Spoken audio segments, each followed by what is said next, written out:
Hello everyone, and welcome to today's stream. Today we are playing some more Final Fantasy XIV, Part 10 of the Post-Heavensward patches. So without further ado, let's bring up my HUD and continue on. Today we're going to start off by doing the Astro questline. And then also, hello Xerix, thank you for the headpats. Let's see.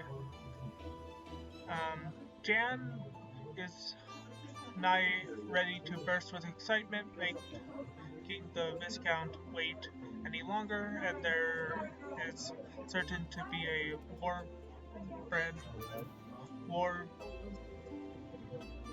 wardrobe misfunction. Lady Love tells me that you are nearly ready to open the sixth and final gate. Yes, I said final.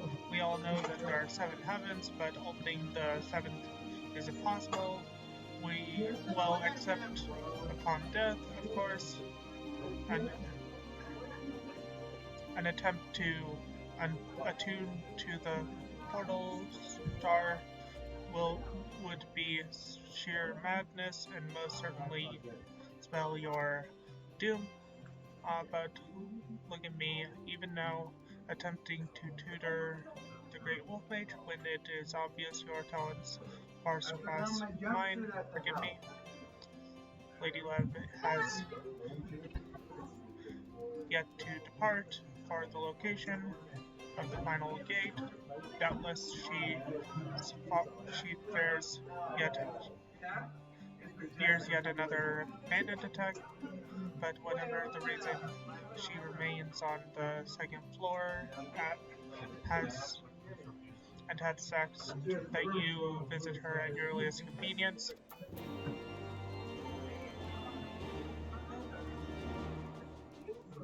Sorry for the background noise, let's see if I can suppress it. Also, I need to hide something on my stream UI that I forgot to hide. Where is my OBS?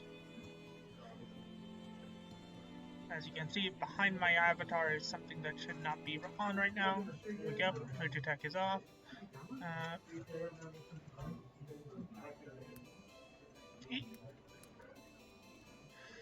And without further ado, let's continue on. You have come far since that fateful day our paths first crossed in the Black Shroud, and now here we are on the cusp of your tuning to the 6th heaven. Time truly waits for no man, does it? Before we set forth on this task, I wish to teach you a technique known as synastry.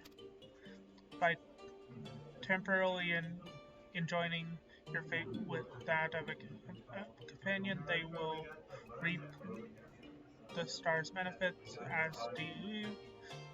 As a possible journeyman astrologian, you already wield sufficient control over ether.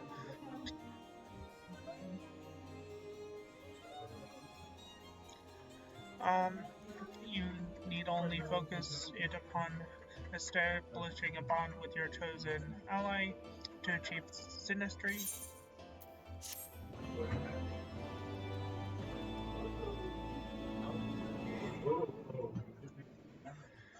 Oh god, it burns my gun. And we have 6.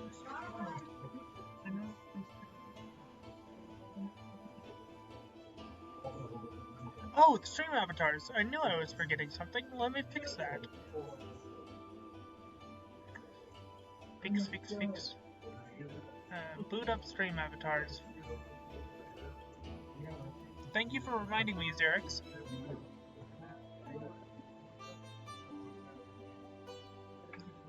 While that boots up, I'm going to continue on. Lev appears anxious. It might be in your best interest not to keep her waiting any longer. I believe you are ready to attune to the final constellation. The location of the next lesson is actually not far. I assume your travels have taken you to Camp Dragonhead. Excellent. I, as always, will go ahead to make my final reading. If each of our previous outings are any indication, the bandits which harry us will most certainly jump at the opportunity, so I would have Q scout the area ahead of time, and report any suspicious activity to the knight's garrison at the camp. Let someone else bloody their hands for a change. I say, feel free to tell Jan of our plans, though I do not doubt he already has some of his own.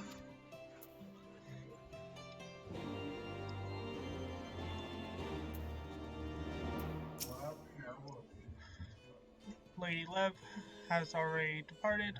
Well, then she must have leaped from the window, for I did not see her use the front door. I dare say that means we will be traveling alone. Of course I will be attending.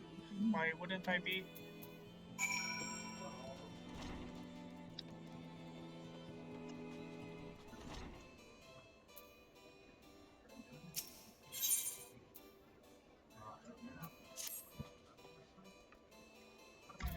We are going to quickly hide the main story quest. Camp Dragonhead.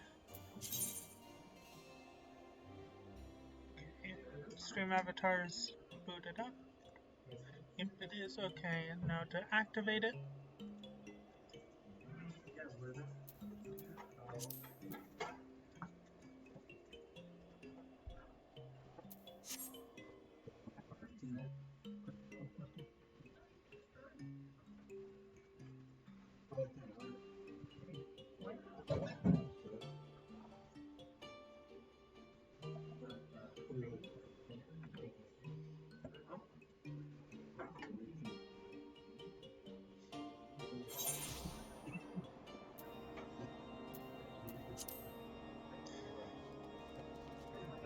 And I'm going to quickly get something to drink.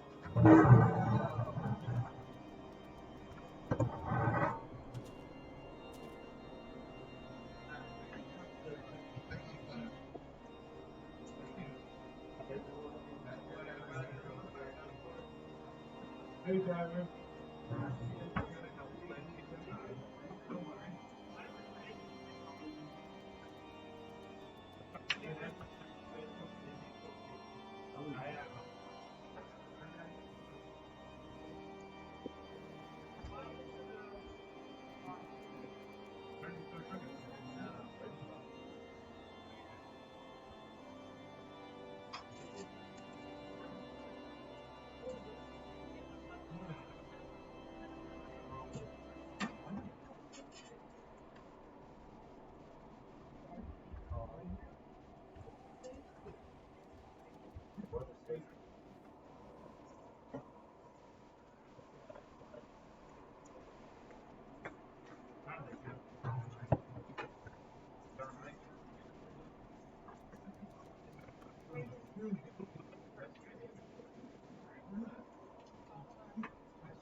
Okay.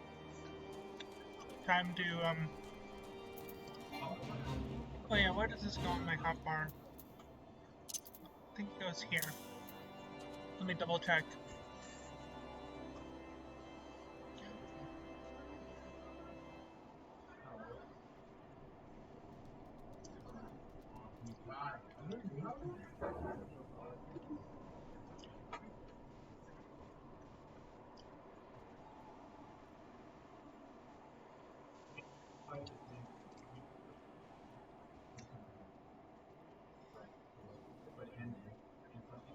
Yep, that's where it goes. Okay. Duty calls, spearhead in I can't read that word. I will be synced to level 52.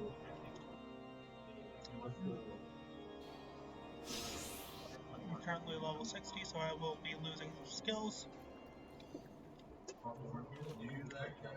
Wolf Mage and Jan. Well then, it appears given my constellation map to that astrologian in Red Forest was unwise, as my readings for the location of the Sixth Heaven have proven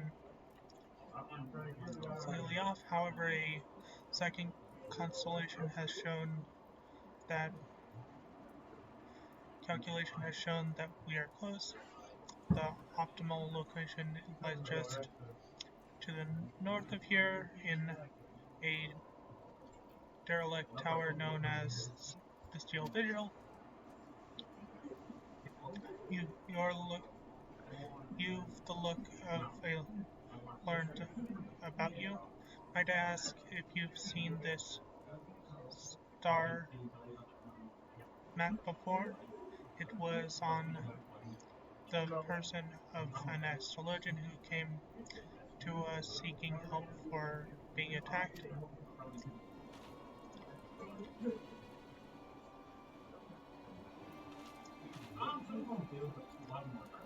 That's my star map.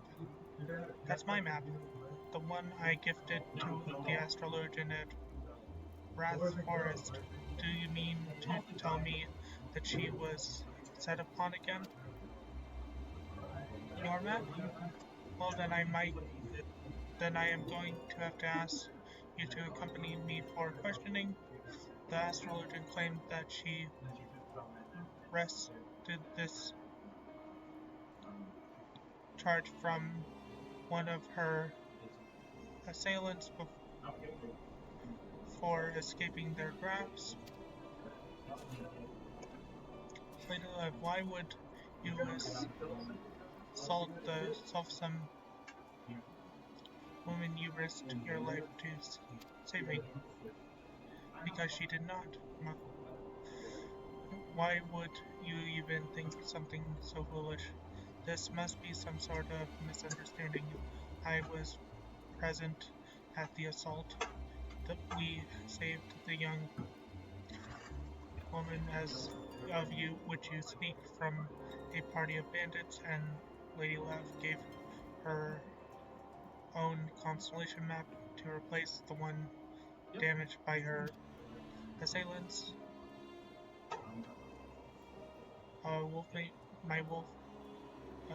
Wolf Mage here was also witness to the proceeding. Well, we have our own witness who says otherwise, so until we can have a trial and a judge who can pass its judgment, this love will have to come in for questioning, for she herself has admitted this map is hers. It's alright, I have not to hide, and arguing here will not bring us any closer to the truth. If anything, I wish to confront this woman who would bring false accusations against those who saved her life. Very well then, take me where you will. I shall answer all your questions, and you will someone who is spouting falsehoods. My friends, you need not worry over much. Sorry for my voice being a little off, I just ate a cupcake. For I shall be in the company of temple knights who no harm, who are no harm might, where no harm might befall me. I will return once I have proven my innocence.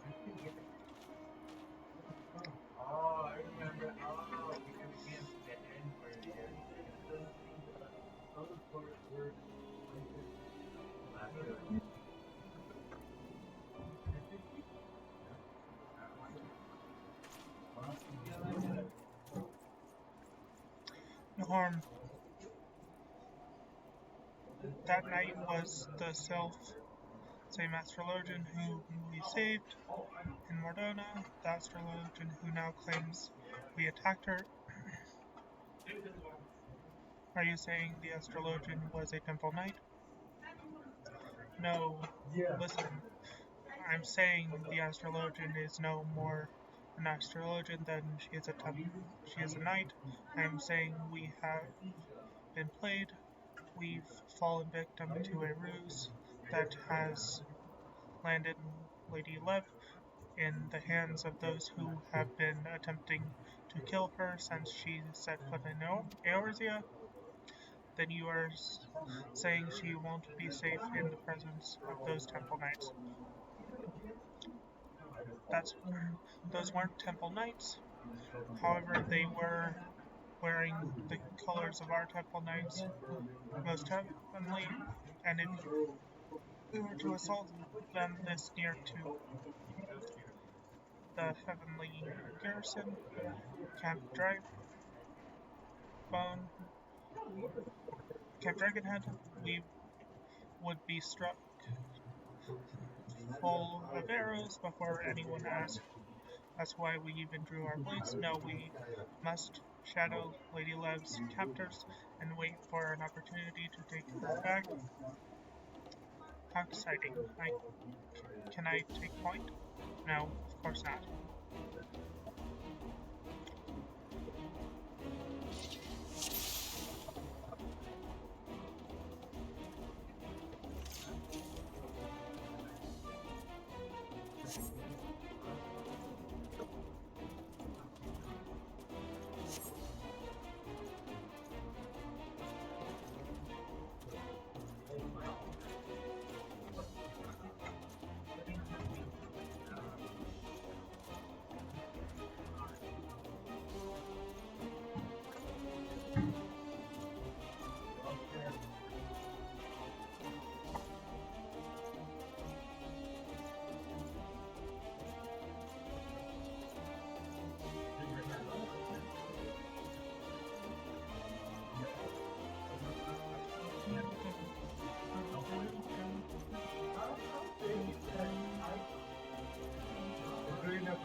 Thank you for the jump scares, Ertz.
Just as I expected, these fools have led me straight to the answer I have sought since my arrival in the black this realm.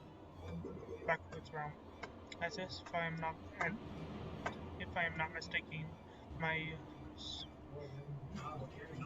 trusted companions should be arriving right about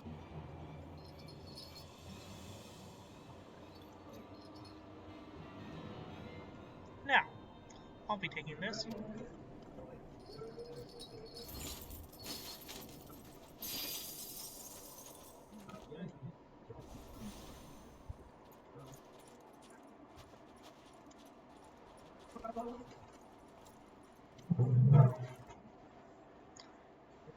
The moment you lift off the lift off that airship, the whole land will know you are not true Temple Knights, and you will be made to answer for your crimes. Once we're in the air, it will not matter what anyone knows, you fool. We will not be returning once we have slain you and your friends.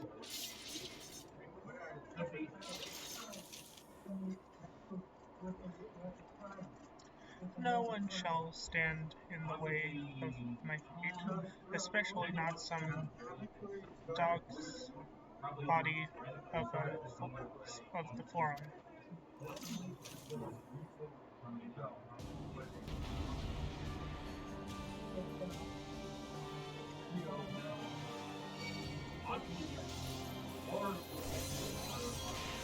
Please don't die during the loading screen, thank you. That has happened to me before.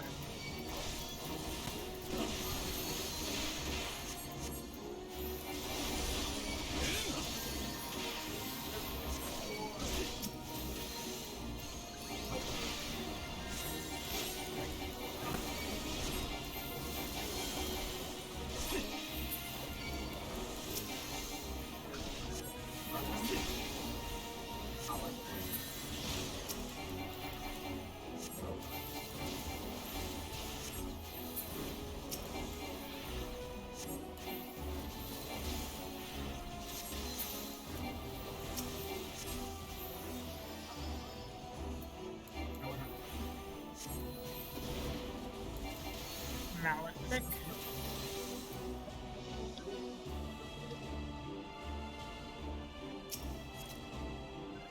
Interesting.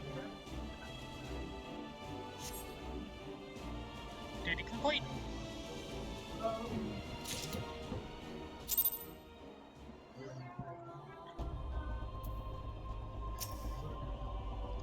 Of course I knew the Temple Knights were false. I recognized the astrologian we saved almost immediately, and I find it insulting that they believed I would not. I also knew that they would lead me to the true perpetrators if I played along, fully aware that you, Loyal 3, would follow. And I am pleased that you also knew that we would somehow crawl our way out of that little tussle with our lives, because I was uncertain for the most of the journey. Well, I was certain both Mage would make it, for the stars have already told me he would unlock the sixth gate here at the Steel Vigil, the very location we ended up at. Despite our unexpected ordeal, your fate, Jan, well, I never bothered reading it, or I thought that you would skip this lesson and take like you have every other one.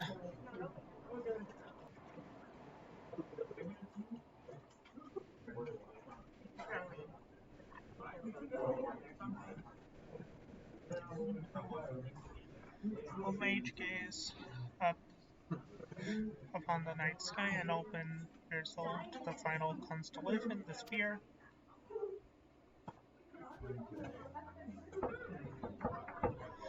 The sphere is the gate of the sixth heaven, where the Fury resides, in the palace of ice carved by her sphere. Ice formed of the moonbeam constellation by the lover Nebula.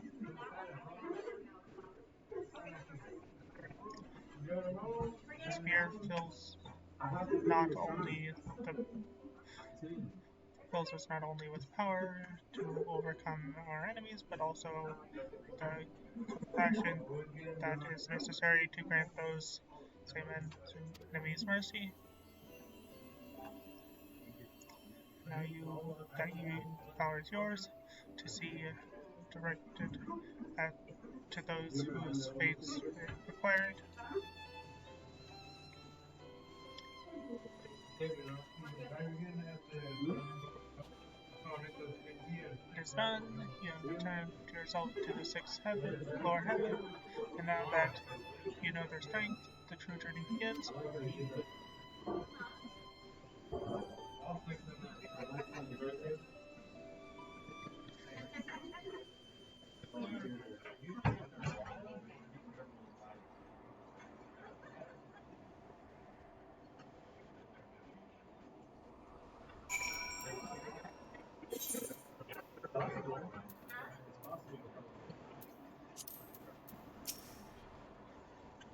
You have my congratulations, Wolfmate. What has taken me more than 15 summers to accomplish, you have done, and more in a matter of moons, but our time together has taught me that, despite what we may believe they are, we all have our roles, but each role is just as important as the other. Without taking both Q and you under my wing, you would have never saved Lev from her assailants, meaning in a way I saved Lev, not that I am one to take all the credit for such heroism.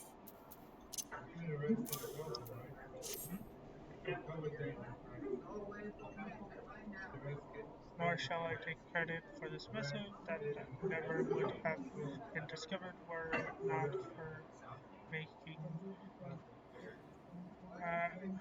that cold stare. It befits the God's forsaken place. Point taken. Let us break this seal and see why this handwriting. I've seen it many a time before. It is my uncle's, but what would mean that would mean? It would mean that the highest rank astrologian in all Ishgard has been attempting to assassinate us. If the tribunal were to hear this, he would be hanged, and a hanging would only earn us another ill-tempered Orthodox astrologian unwilling to open his eyes to the benefits of our discipline. No, we can use this missive to our advantage as long as this remains in our hands. So too does the chief astrologian. You are saying we use this missive to blackmail the mail for Lamont? I am saying we merely grant the chief astrologian his life in exchange for a little assistance in furthering our just and noble cause, no more, no less. I see you are quite the self-ed idea. What? Well, very well. I will summon my uncle to the astroscope. There we can present him with our offer. Ah! Ah!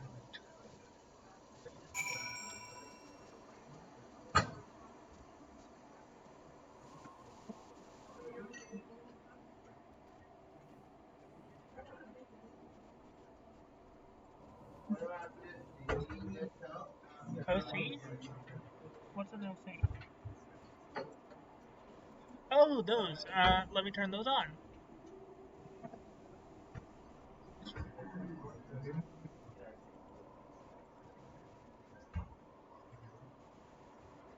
There you go.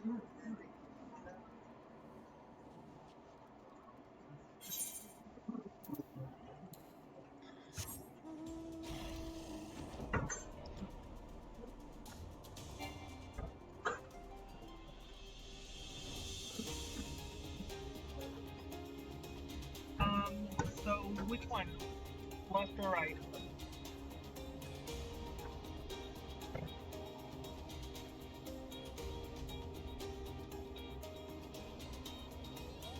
Left. Okay.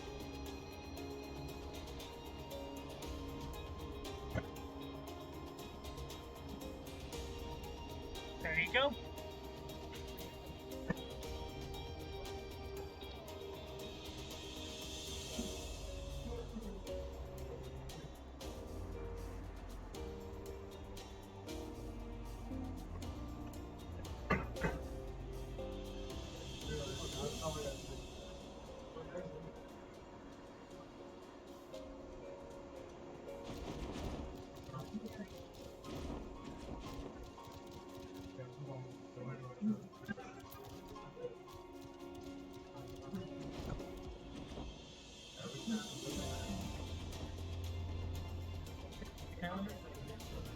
Um,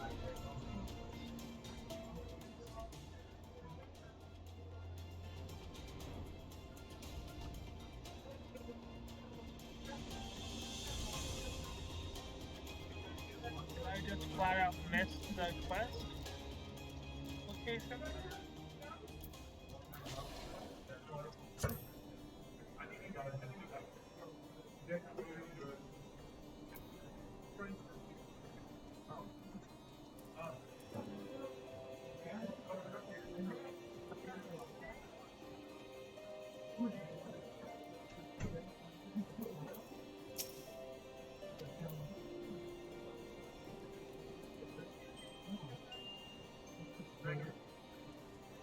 It says it's right here.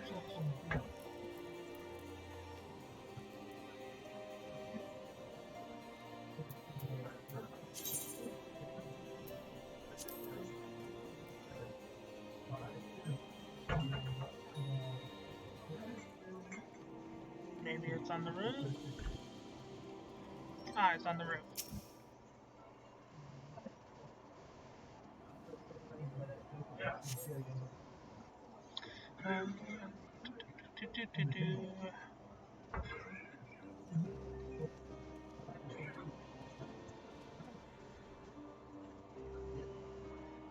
Why must you insist on pestering me, Jan? I gave you your letter. Now leave me be. But that would be the only letter. But that would not be the only letter you have written lately, would it? Perhaps you recall a certain letter to the forum.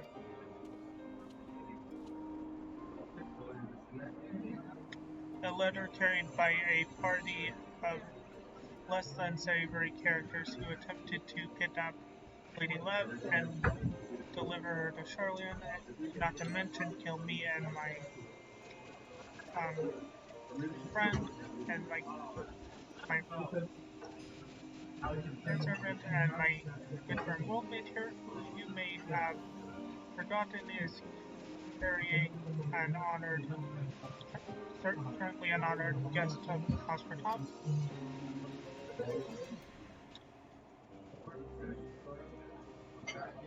A letter drawn up and designed by none other than you, Uncle.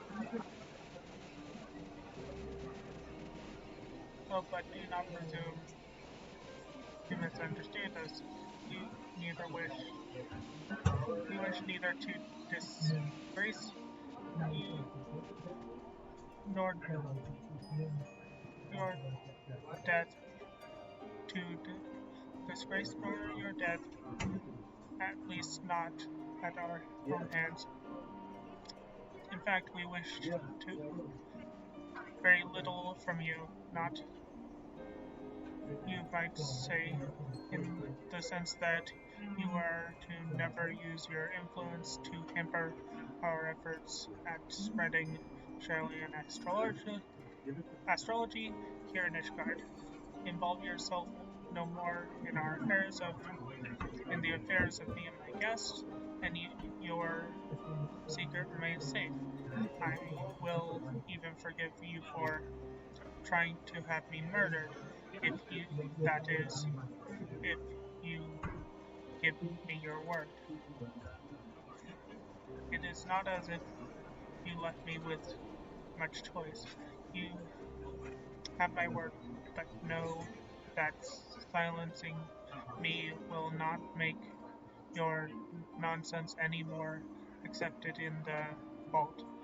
There are others who will see you fail, others who care little whether or not I speak my piece. We are fully aware of the peaks we have left to scale. However, we shall not let that discourage us. I have been shown a path that I altogether plan to walk, and the stars shall guide my way.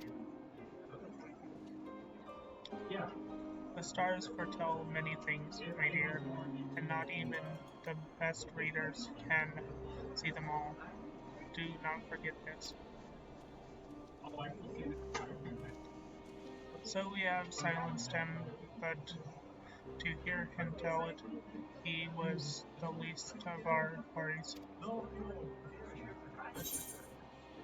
And we have completed the level 50 Astro quest. We are now gonna take a break from astrology quest to continue the main scenario quest.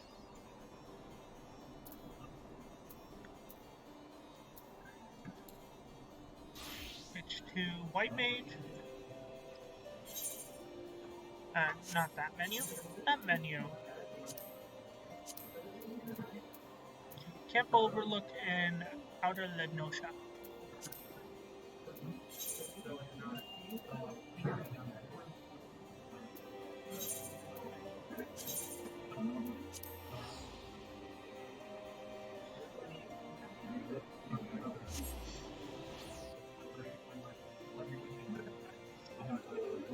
The database.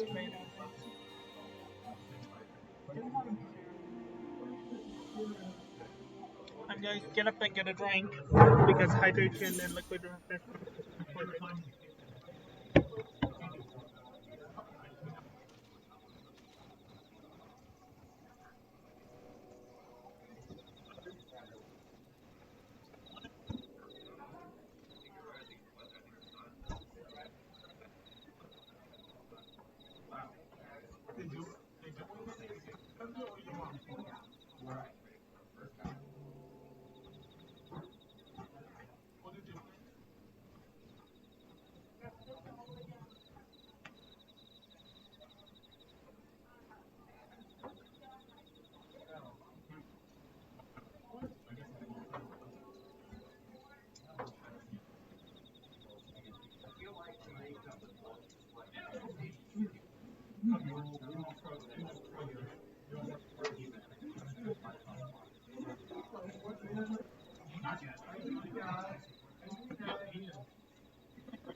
Okay, I'm back with liquid refreshment.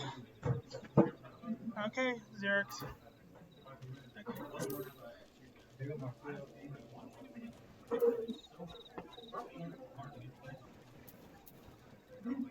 No, we're gonna switch to Summoner.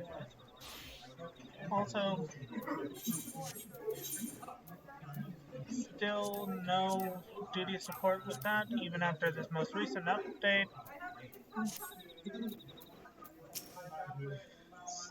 7 hulls at this rate. I'll, I'll have to appeal to the Maelstrom command for reinforcements. Whatever it is, we don't have any. Well, fancy that. Just when my cobalt problem coming looked like coming to a head, the scions of the Seventh Dawn turn up, itching to pitch in. Bloody brilliant timing is what it is. Right then, let's get to it.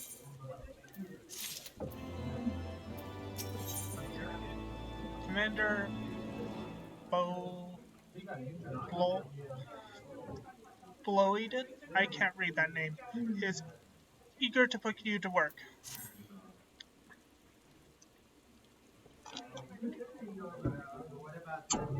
Data miss. So our friendly neighbors in Ogomero have got much more aggressive of late, just as you said.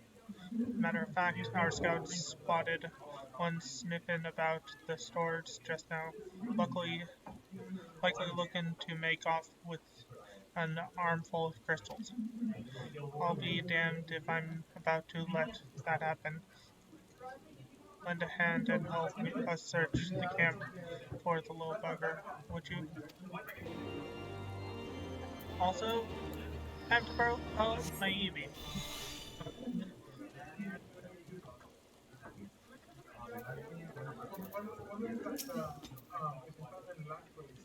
Our maelstrom friend seems notably more agitated than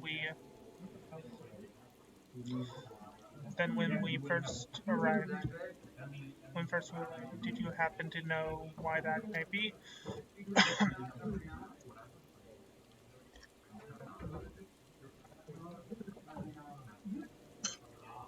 A kobold in the camp, you say? That would appear to corroborate Arianje's information, yes, but to be so reckless as to infiltrate Maelstrom Camp and draw attention to their efforts is passing strange. Well, there will be a time to think on this later. For the present, we must do everything in our power to prevent Titan summoning, and that means finding and questioning this kobold.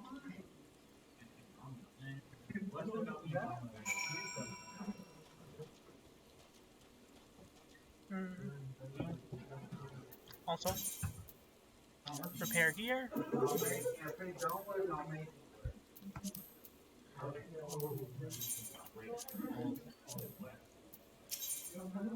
Did not mean to exit that. And legs. Here's neck.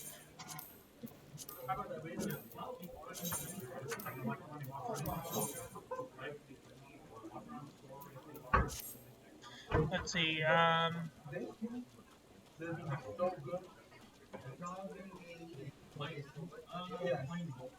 Let's go ahead and mount up and see where this kobold is.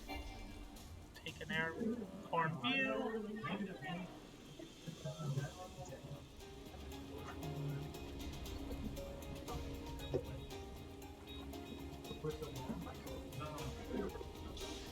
I want to do the page.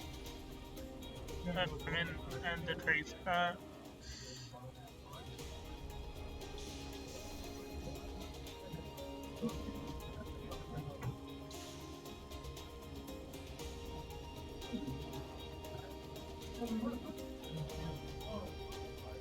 There's the koboldling. Gasp.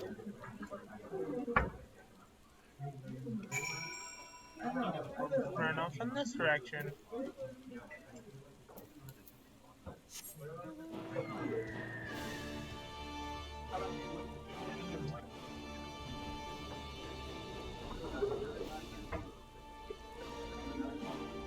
There it is.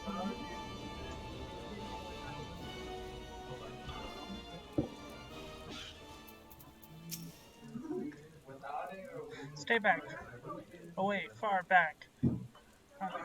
I'm not a... it's no use. Pointless, helpless, no use. Huh. This kobold is acting strange.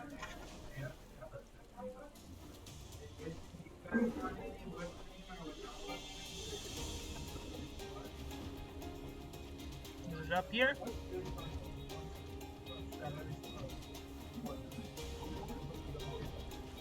Nope.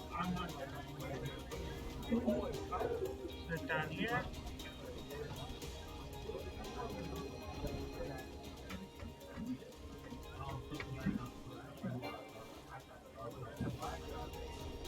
So it's at this level. Oh, there he is.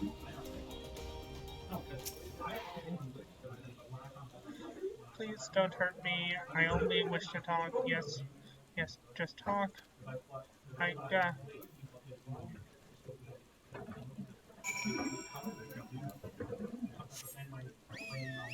Poor thing is scared. It's very odd.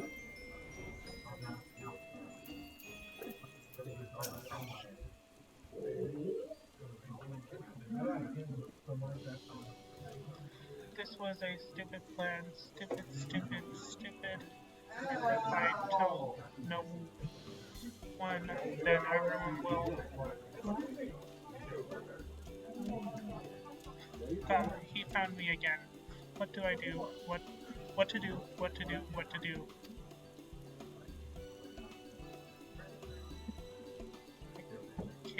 I come in peace only to talk. Speak, say, talk. So please, please do not hurt me. So this is our wily cobalt infiltrator, is it? No wonder the soldiers were on it. He could very well give one a bruised knee. So, I work silence. So the one thought you could sneak into my camp, did you? Plotting to steal my crystals for you? No, no, no. I come to talk, to ask for help. But when your soldiers saw me, they drew their weapons. And I shouted, No, no, let us all take a deep breath and discuss this like civilized individuals. What is your name, Phil? Pigman Gabu of the 620th Order. At least I will be a pigman one day. Gabu, I am Alphanode, and this is Alizé. Mage, the man who found you, is our friend, and now that you know our names, we can be friends too. Now, Commander Louis here thinks you want to take his crystals from him, but you said you came to ask for help. Why to us and not your own people? What happened, Babu? Can you tell us? I answer.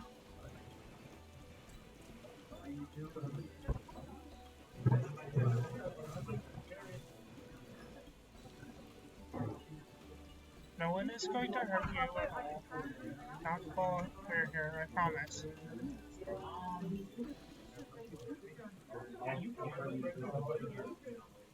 The patriarch, the patriarch is going to summon the Great Father again, and you have to stop him, beat him, fight him, stop him.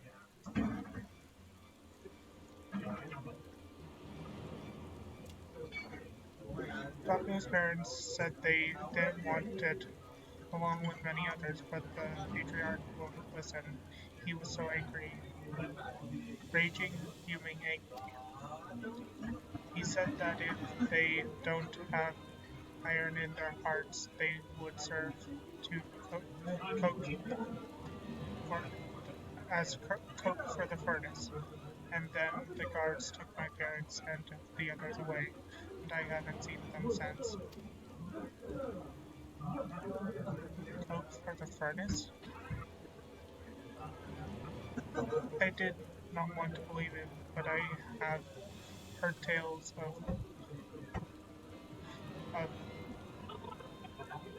Ffxiv fashioned Ffxiv fashioned from the bones of beastmen, which worshippers use in their rituals, hoping to summon more powerful incarnations of their gods. By the 12, that is sickening. No one listens to Gabu, no matter how much he cries, pleads, begs, cries. Why do they do not listen, only talk about punishing the overdwellers in paradise, praising the Great Father. Gabu loves the Great Father, but he loves his parents too, so please help Gabu stop the patriarchs and save his parents.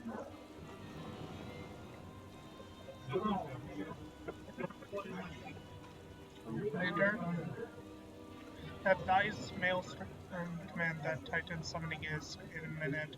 Should worst come to worst, we will require their support. Time being of the essence, we three will attempt to infiltrate the Cobalt stronghold, secure their crystals, and free the prisoners. Well, if you're sure, you'll forget me if I don't seem optimistic. Wilt make ready, just in case. No.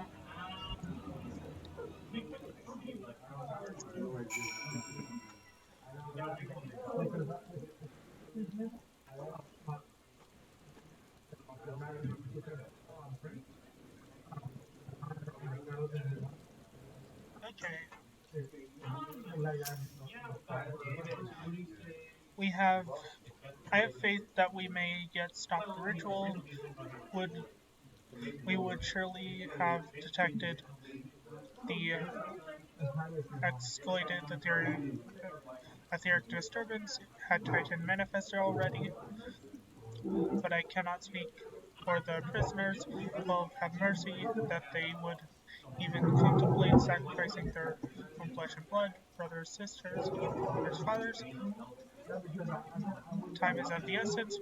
We must see what else Gabu knows and formulate a plan without further delay.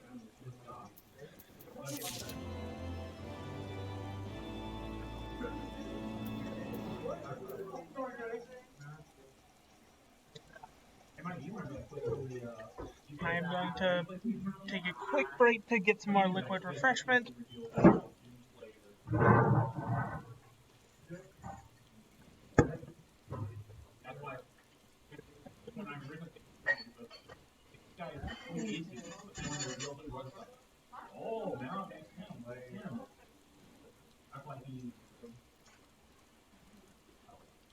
Are you ready? Your Christmas thing?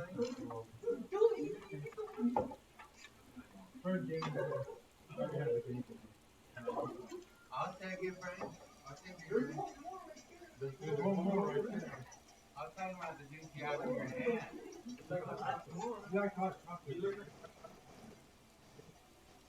I like dark chocolate. That's my special. That's my special. Nah, it's cool.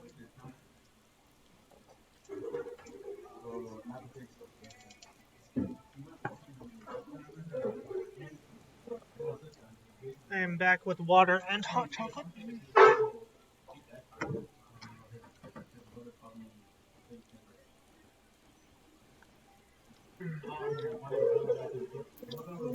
Okay, talk to Gabu. Shifting nervously from foot to foot, Gabu struggles to meet your gaze. I heard Great Father Titan loves crystals, cherishes, covets, loves them, and if we gather enough, he will return. That's why the patriarch told everyone to go forth and gather them. So I was thinking if we take all the crystals away, maybe the Great Father won't come.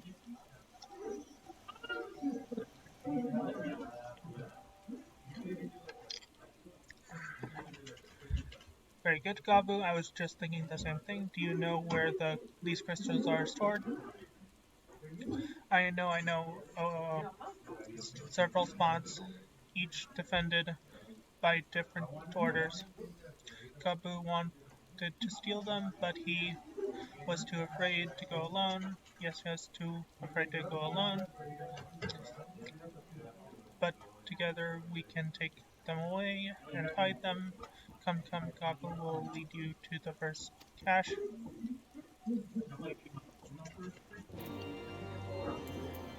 First cache is that away.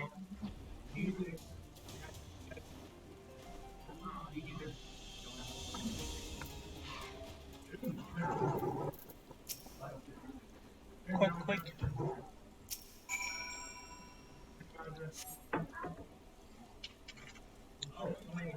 Uh, do you have all of them? Do you have them all? Good. Lead on, Gabu. This way.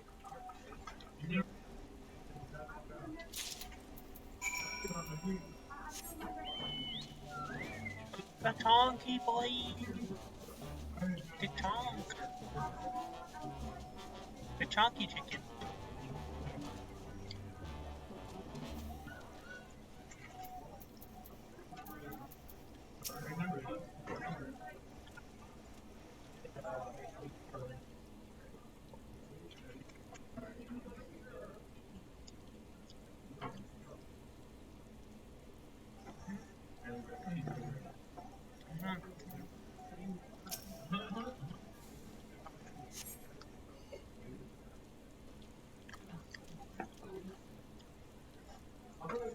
Time is short. If you have the crystals, we should move on to the next cache.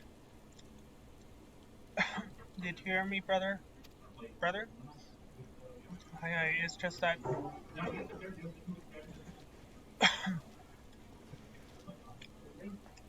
I am quite certain that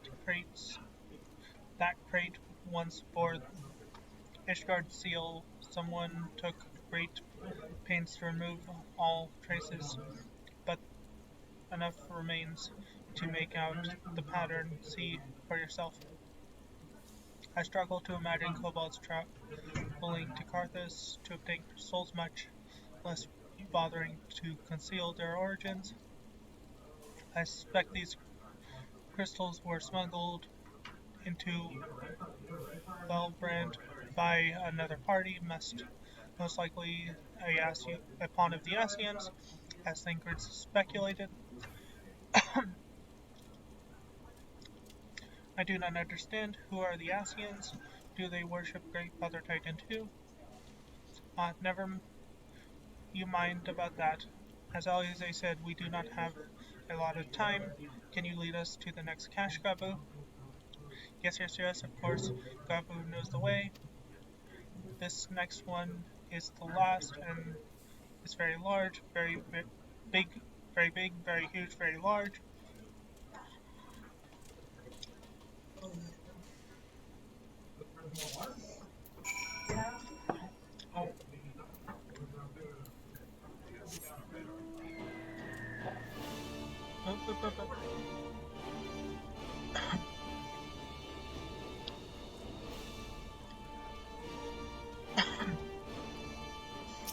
Destination.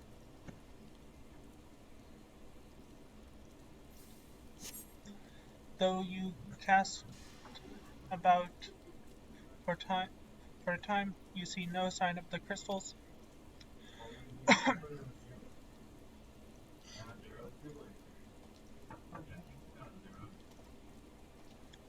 Confounded. What about you, Wolf Mage? Have any luck? Nothing. This cannot be. Gabu saw them, spotted saw. Think, brother, think. They must have moved them, yes. The question is where to and why. Within Ogomoro, where they summoned Titan once before and mean to do so again. It is only the only explanation. What about mother and father and the others? We have to help them. We will, Gabu. We will stay calm. We still have time. They have yet to call for the remaining crates, yes? If they had, then they would have found the other caches empty and sounded the alarm. Nonetheless, I believe the time for stealth is past. We must reach the navel and seize the remaining crystals. There is no other way to prevent Titan summoning. But first, give me your crystals that I might deliver them to the commander's custody. We dare not take them into the bowels of the mountain.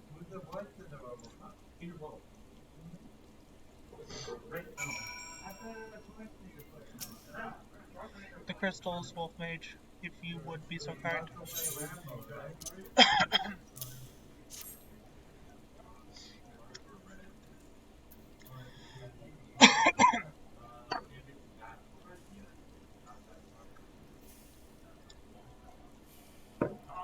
Thank you, I shall deliver them to Camp Overlook for safekeeping. Brief commander on the situation. Pray go ahead. As I recall, there is an aetherite within Gumaro mines that should deliver you to the navel. Gabu doubtless knows the way. Wait for me there. I shall join you anon. Strange, I would have thought you eager to remain in the thick. I would have thought you eager to remain of the thick of action, but if this is what you would prefer, then Godspeed, brother. This way, this way.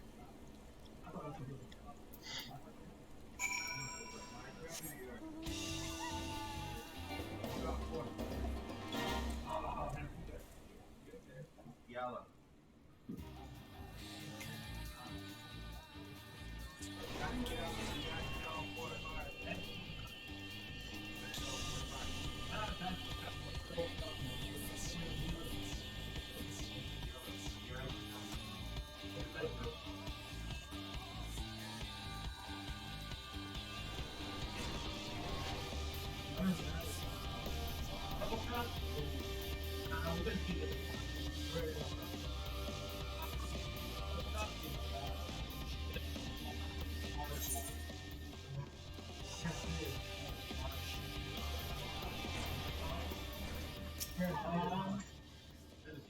I take it this is the Aetheryte we seek? Right then. As soon as Alpha Note arrives, we go.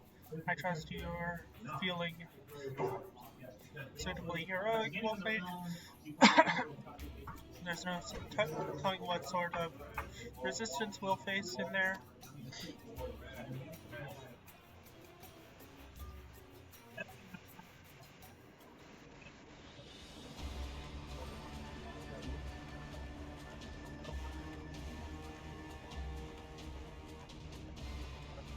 Quick, you quads.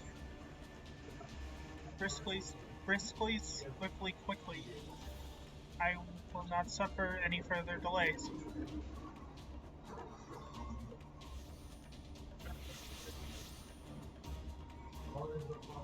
Lay down your arms and surrender. We have your crystal. There will be no summoning this day.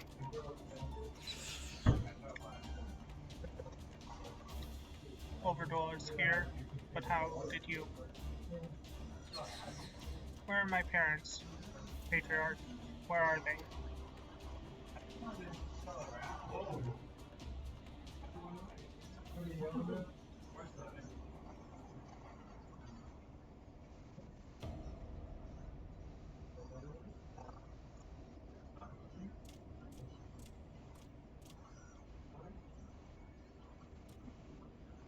Father?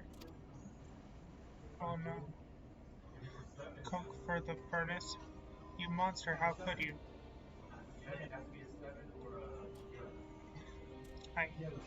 We are but servants to the Lord of Crag.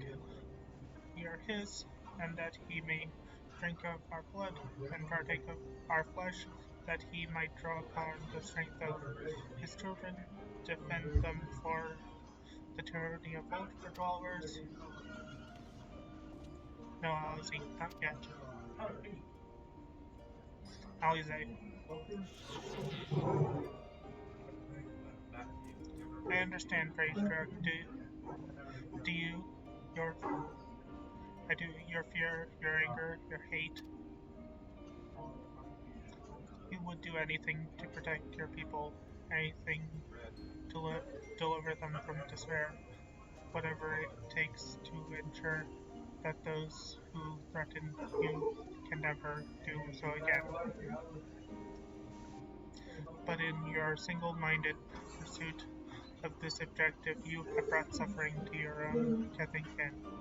You have sacrificed the lives of the very people you sought to protect. But it need not be this way. Renounce the bloody course. Cease your attempts to summon your god. Work with us together to build a lasting peace. Another piece to be abandoned at the Overdweller's convenience. Oathbreakers, all of you. Liars, betrayers, oathbreakers. You take and you take and you take. And when you have had your fill, you sue for peace. You promise that this time is the last until you grow hungry again. And when I dare to defy, and when we dare to defend ourselves, you declare that this beast tribe cannot suffer to live, that our gods drain the land of ether and brings not birth, suffering, death, destruction, suffering upon us all. I will hear no more lies from you and yours, Silver Dweller. You've ruined your own lands. You'll not ruin ours.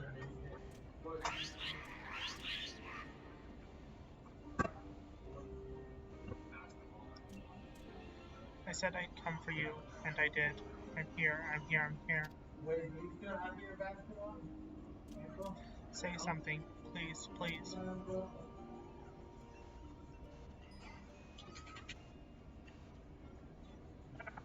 Please.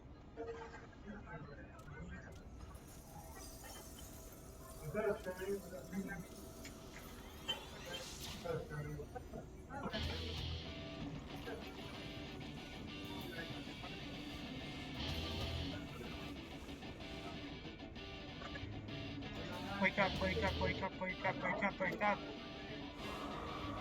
Wake up.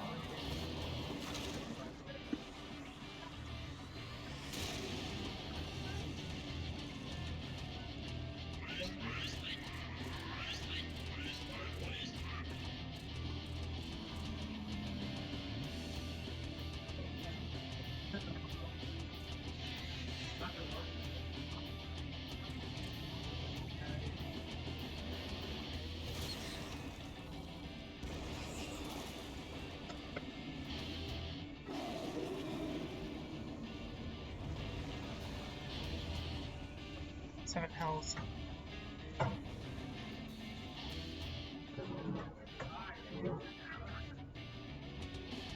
I'm here, I'm here, I'm here.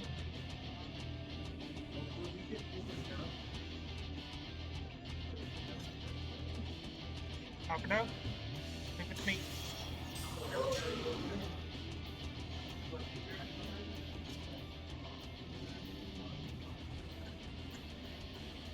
We missed away.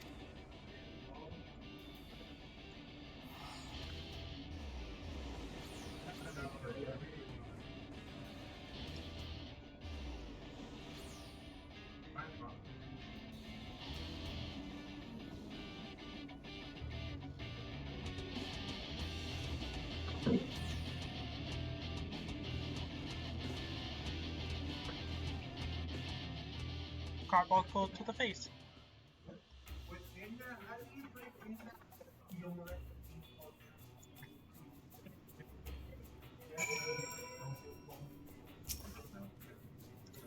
By the 12th, how could I be so foolish? I should have known better than to let Gabu accompany us, given what we were like to find. His anguish, despair have served to birth a primal, just as surely would the supplication of the faithful, whose being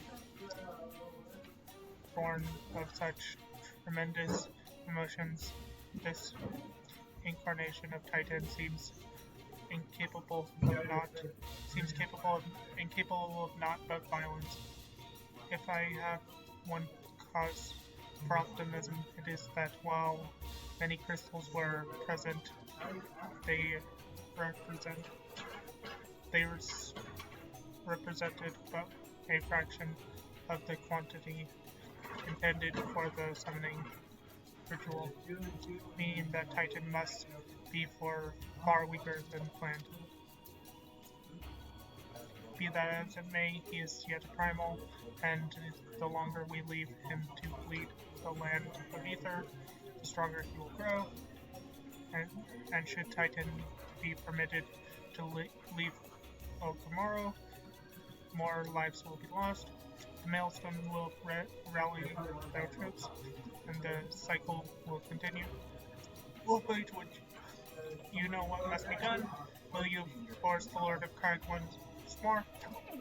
Days, not wars. Thank you, my friend. Alize and I will tend to Gabu. When you have finished with the primal, look for us at in Camp Look. We will be expecting you.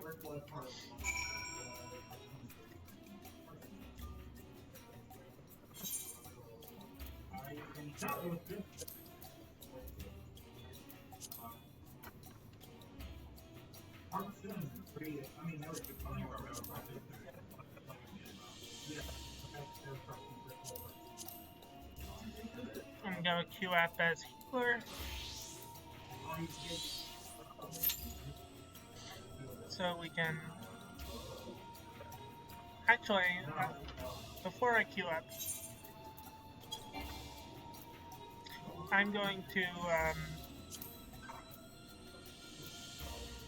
return to my home Aetherite the fun way. Bakums.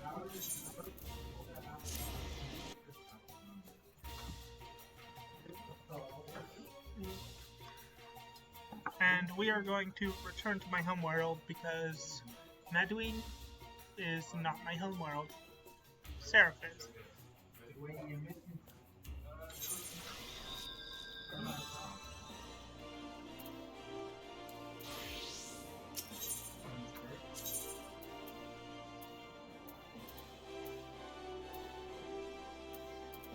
That's not what I want. Visit another world. Sarah.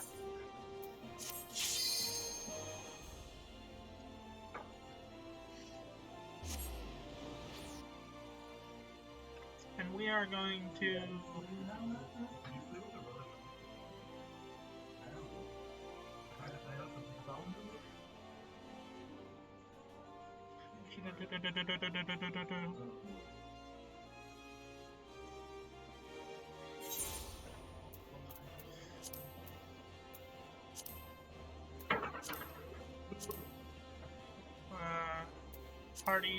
Party Finder.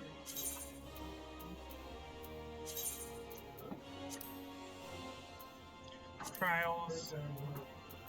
Remove.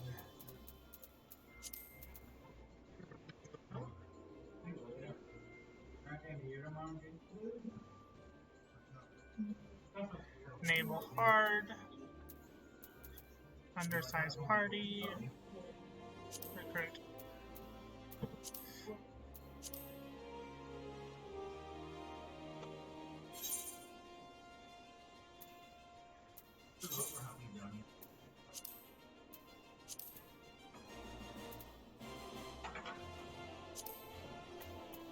And while we wait for some people, we are going to go ahead and, well,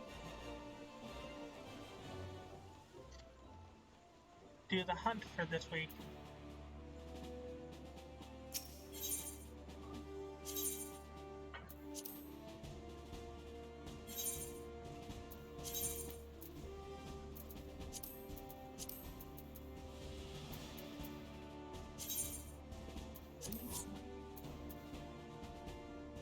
Let's see if any of my FC members...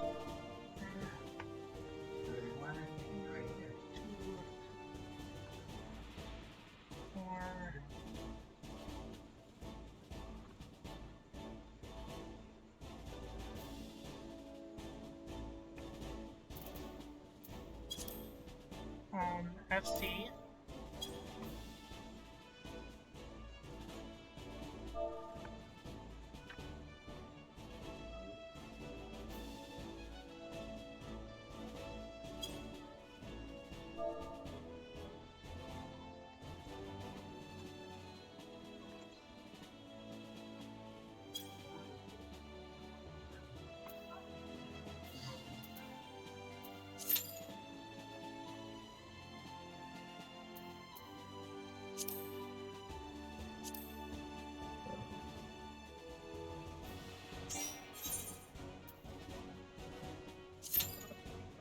There we go.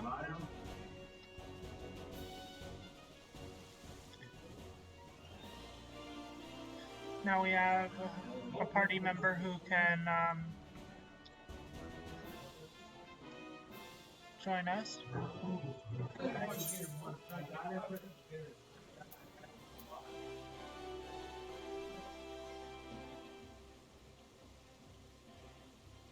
So this is a level 50 duty that I will be losing Astral Flow, Dreadworm Trance, Ruin 3, and Energy Siphon, as well as Ruin 4.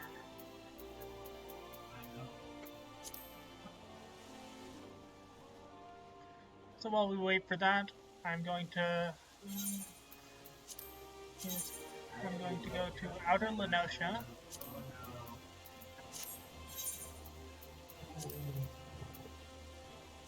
And do my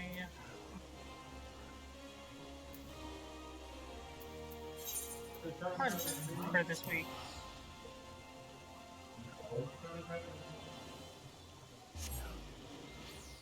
Oh no, you do.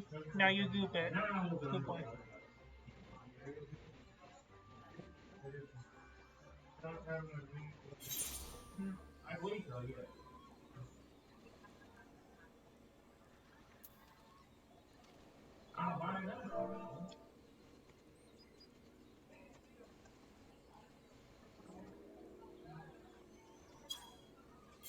So we are going to do this on sync.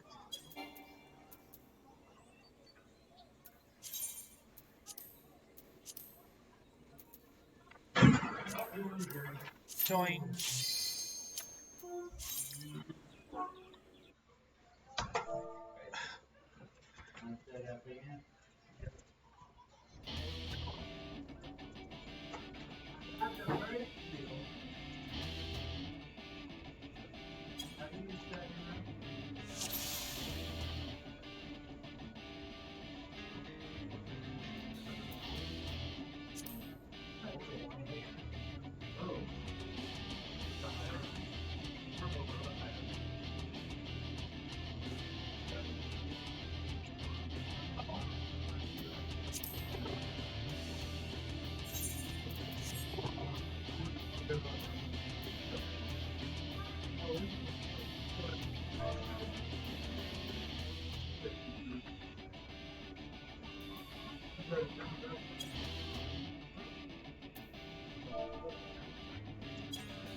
Let's see how this goes.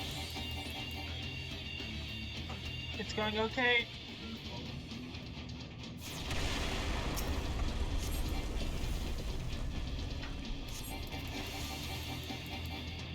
Oops.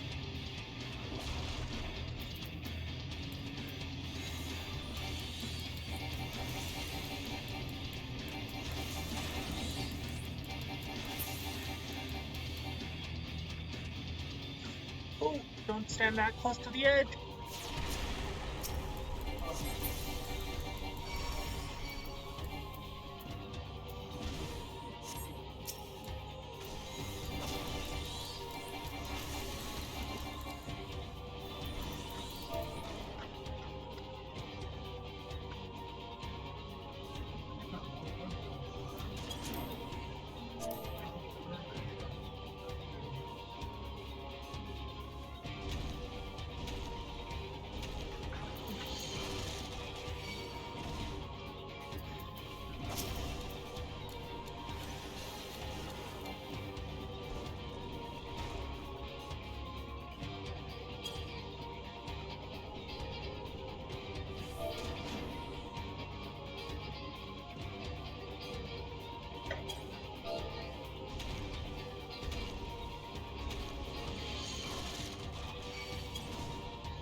There we go.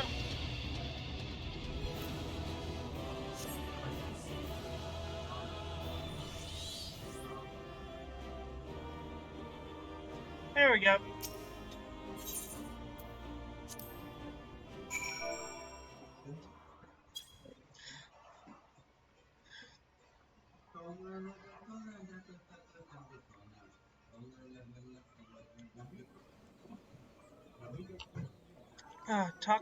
Speak with Alphanode at Camp Overlook.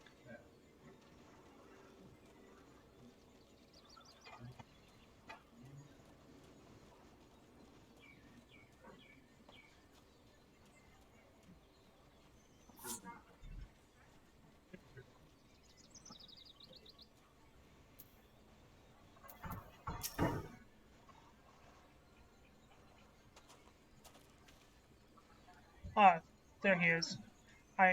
Did I not tell you he would return safe and sound? The deed is done then? Titan is no more? Good. There has been enough tragedy this day. He has been like that since he regained consciousness. We believe he can hear us, but he has made no attempt to respond. He is almost certainly still in shock, but we cannot discount the possibility that he has succumbed to the primal influence. Should that prove to be the case, he must be put to death like any other thralls. Such is the Alliance's policy, yes. You have the right of it. But we must not rush to conclusions. After all, we once feared that Yashtola's following that Yazel's followers were beyond reason and may have since laid down and many have since laid down their arms and accepted Ishgar's peace. Who sprayed a bottle of cologne?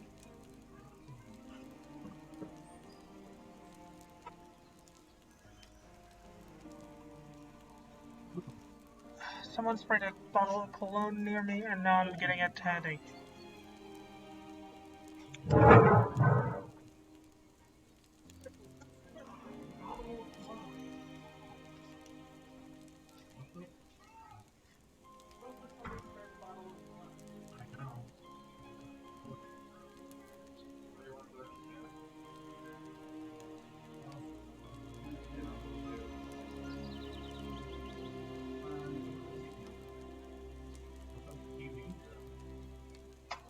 usually it's used for usually it's used for everything. Yeah. I thought it was that Headache something. because of someone sprayed a bottle of I just remember it was wrong. I believe that's what's it called? Human standard.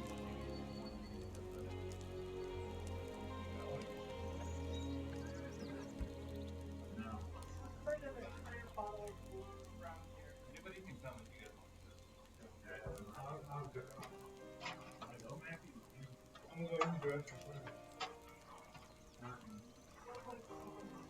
I know. An entire bottle of glue and just sprayed every drop of it. I don't have any. I took my shot. My weekly shower. I mean, they changed the truck up and hold you down?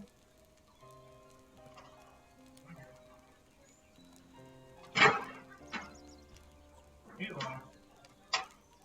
Want to try it here? He did it. I know. No, I think he did it a box.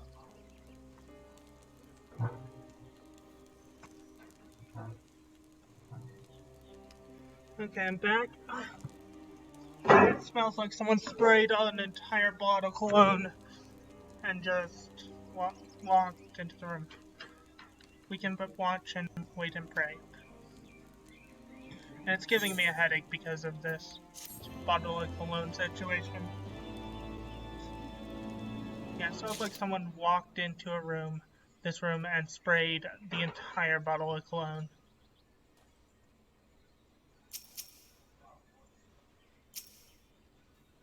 Why can't I target Alpha Node?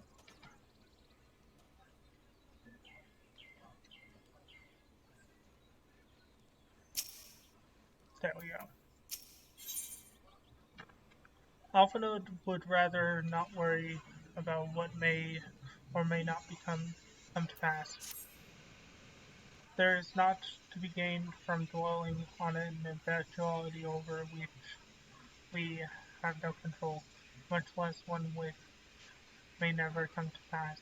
Let us tend to more immediate matters, informing Commander B of Titan's demise, for example. You may be certain that he will be glad of the news. With that, would you be so kind as to break it to him?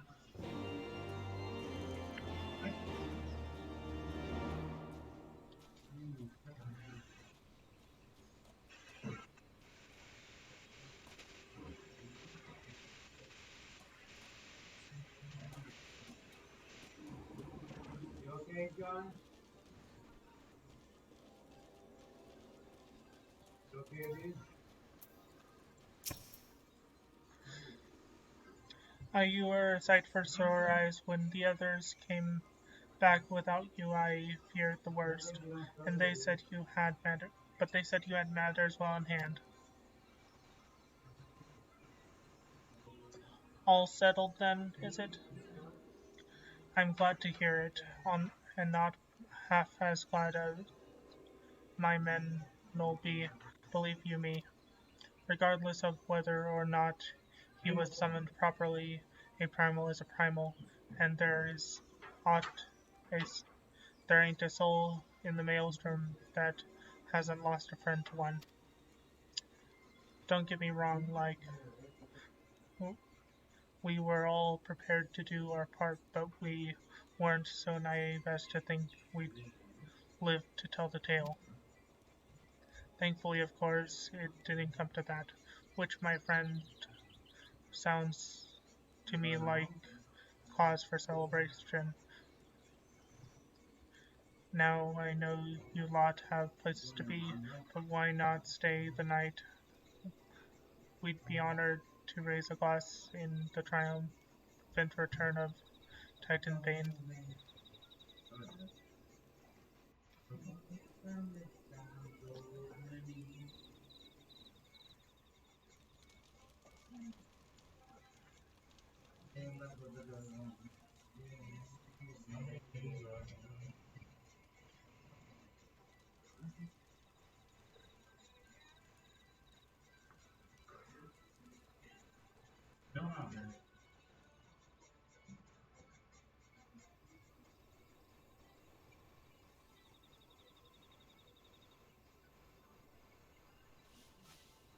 Who goes there?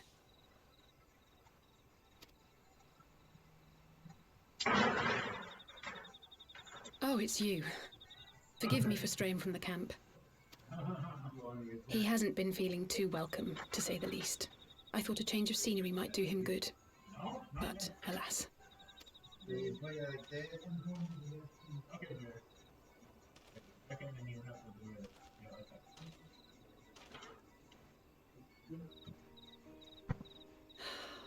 It's so quiet out here. The stars spread out before us, beckoning across time and space. Dawn may banish even the darkest night. How bitterly beautiful, those words. I should be stronger for all my experiences, yet my heart aches more than ever.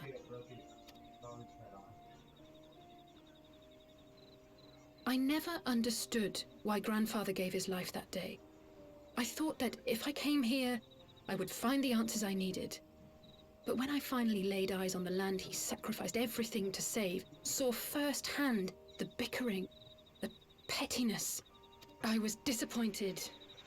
I was angry. I could not fathom how these people were more deserving of his love than his family, than me. But when Grandfather revealed the whole truth of the calamity to us, I finally understood. And I resolved there and then to continue his legacy in my own way.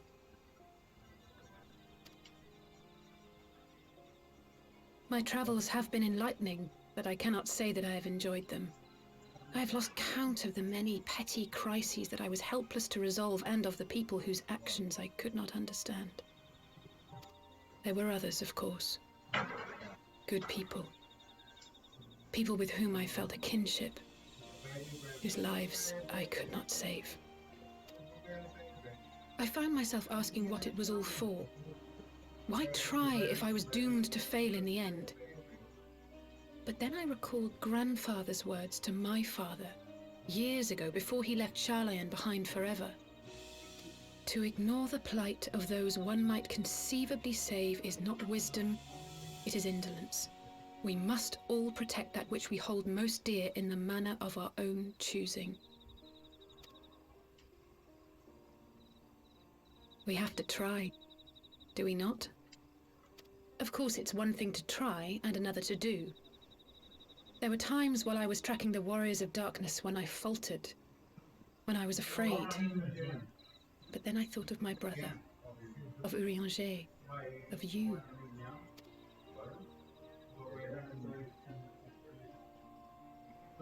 Oh, pray forgive me.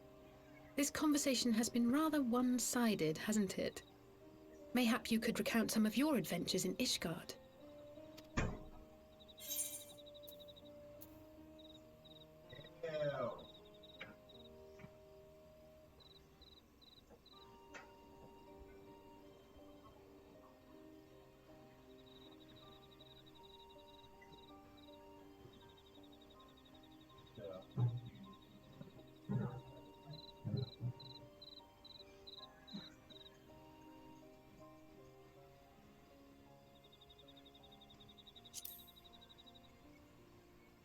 How do you pull it off? Gods! They must have been at each other's throats from dawn till dusk. I dare say you managed to keep the peace, though. Merely being in the presence of the Warrior of Light is surely enough to shame anyone into behaving. The hopes and dreams of so many rest on your shoulders, Warrior of Light. As long as the sun rises, we can but carry on, for the sake of those we hold dear.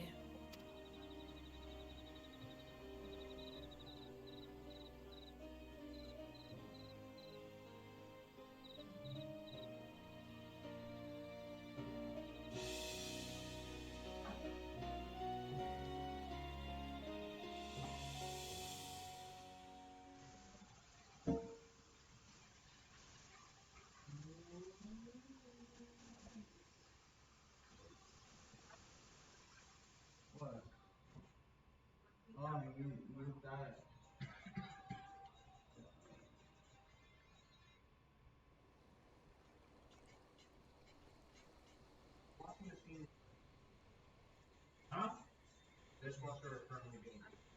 No, go ahead. Put your covenant where you can.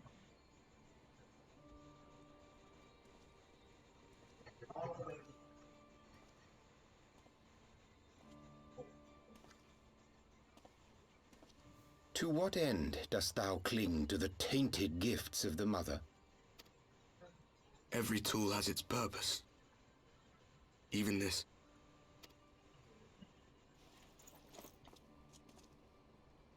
Well, what is it? The seeds sown in Vilbrand have been plucked from the earth and left to wither.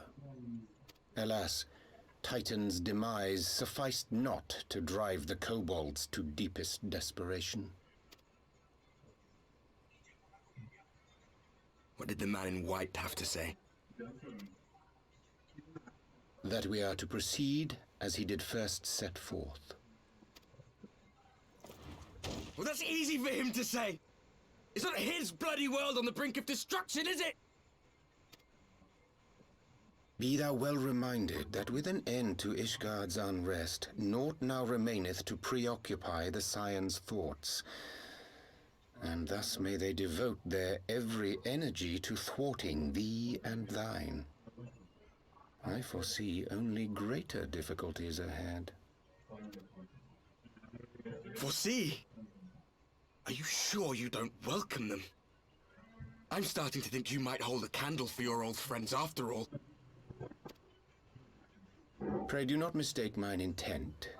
I but look upon the path which lieth before us with due trepidation.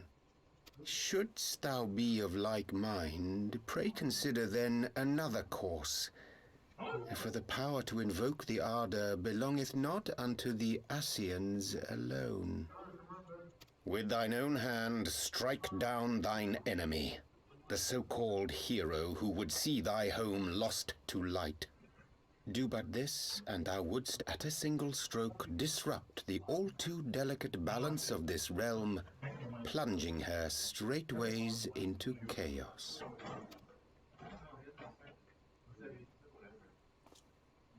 You do realize what you're suggesting, yes? To ignore the plight of those one might conceivably save is not wisdom, it is indolence. The words of my teacher, and a creed I hold close to my heart.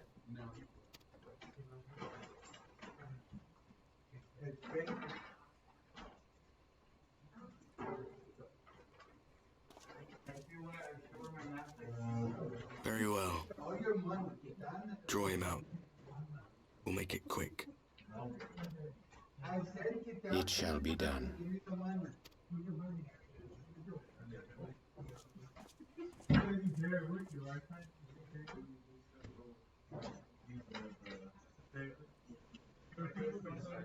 What good a creed one cannot uphold?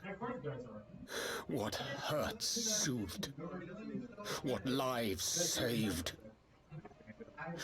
Oh, hapless fool, what hast thou wrought by thine own hands? Minfilia, my friends, I shall not now beg your forgiveness. Full deeply though it paineth me to walk it, I shall not stray from my chosen path. As Moonbreeder remains steadfast, so too shall I.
What ho, Wolf Mage. I trust you had a good night's rest. I was but this moment speaking with Dankred and Yashtola via Link Pearl. They had some interesting news to share. Apparently, during the course of their respective investigations, both came across crates which had once borne Ishgard's seal. It would seem that someone in the capital has been very busy indeed.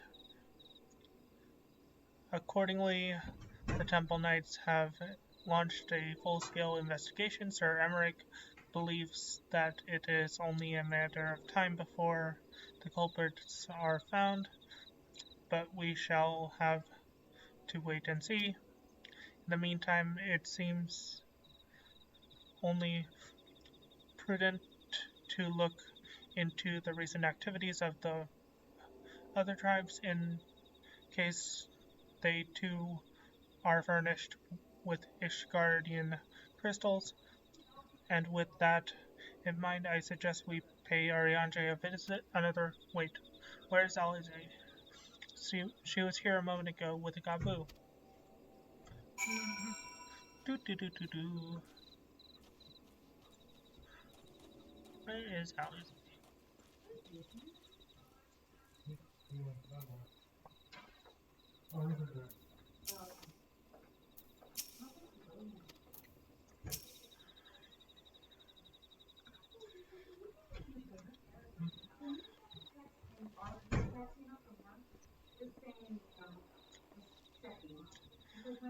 Let me guess. It's time to leave, isn't it? My apologies for disappearing again. If it is any consolation, I have already packed my things. How is he?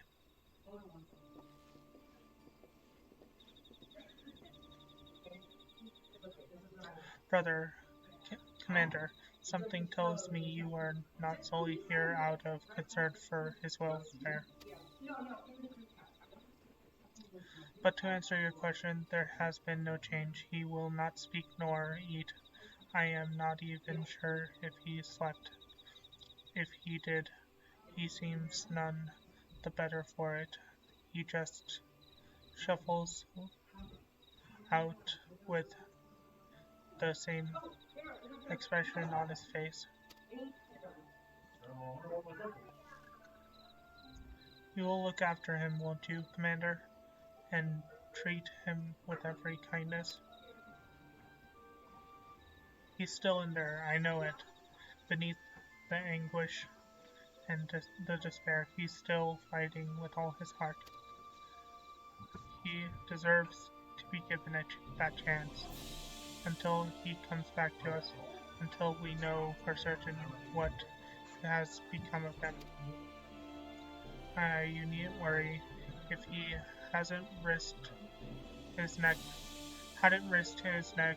to warn us and help you rescue the better part of the crystals, this could have turned out a damn sight worse than it did. We will not soon forget that, nor will the Maelstrom Command.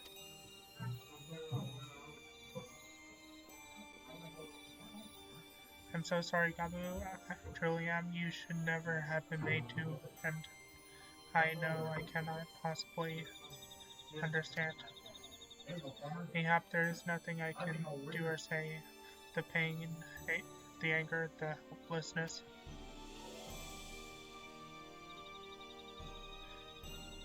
Hold fast to the memories of better times. Remember them as they were. And when it hurts too so much your heart feels fit to burst, let it burst. Let it burst and fill up again with your love for them. And never forget. Time for lunch? Yeah. Come along, well one. I will remember them and you always say thank you.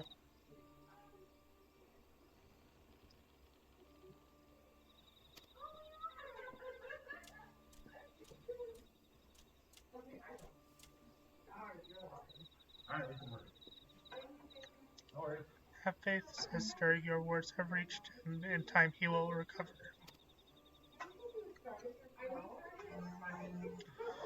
Those who orchestrated these events will be made to answer for their crimes.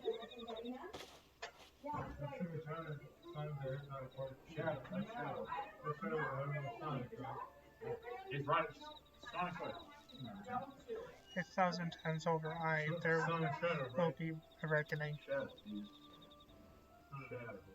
Shadow.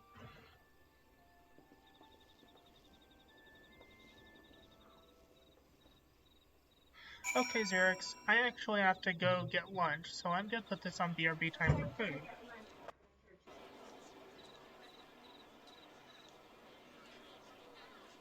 I'll be back in like 20 minutes.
Okay, I'm back with a sandwich and a soda.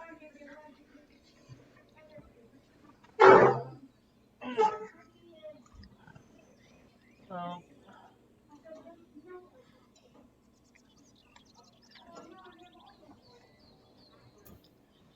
let's see where we have to go. Looking sands.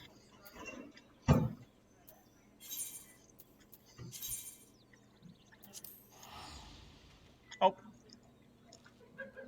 before we go back to the Waking Sands, I'm gonna do the hunt that's in this area.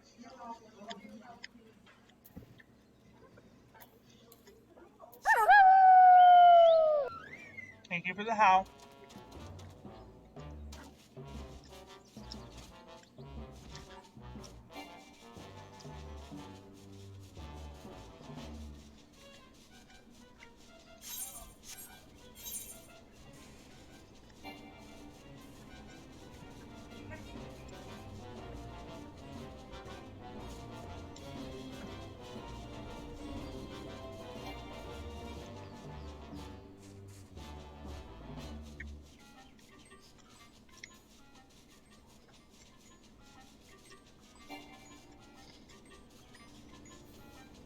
Have to find the hunt I need first before I can actually kill it.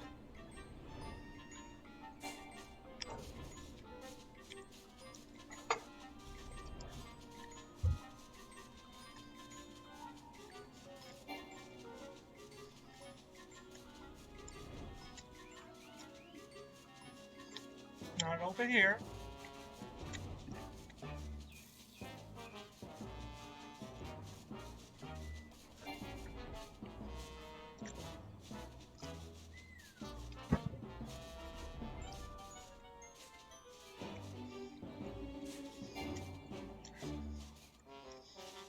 What's my phone doing? Jeez.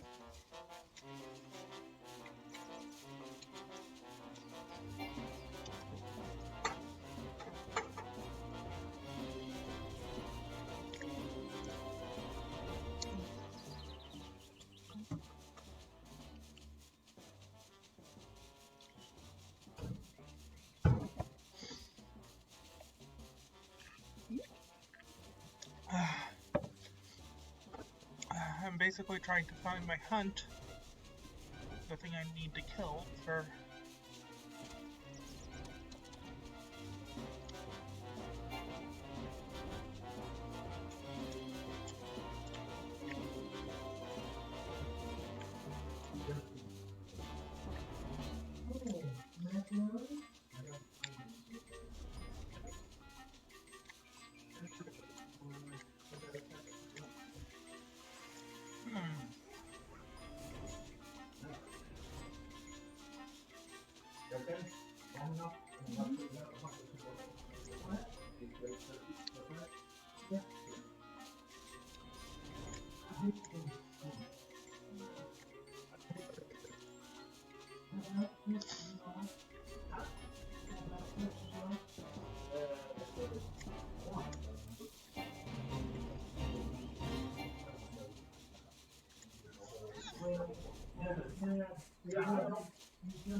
looking for the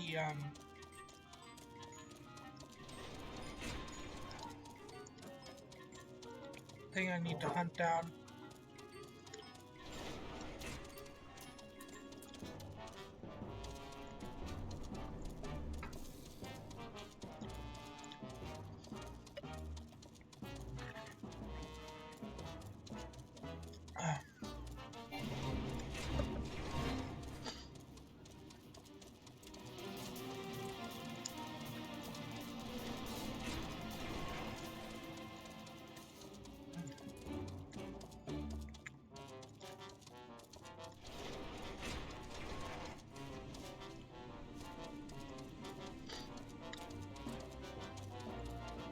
Northeast, okay, that means it has to be up here.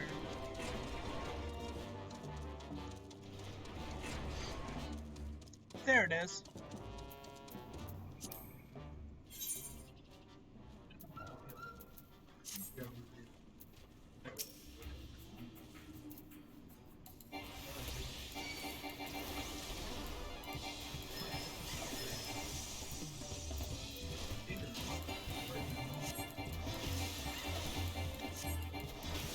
And kill this thing, then I can head to my quest.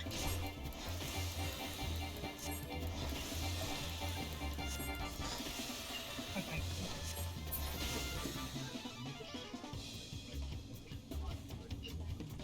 Yeah, this song is funny.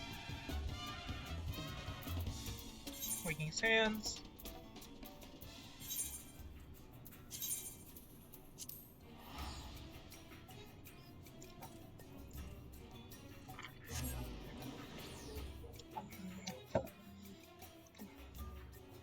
Sprite.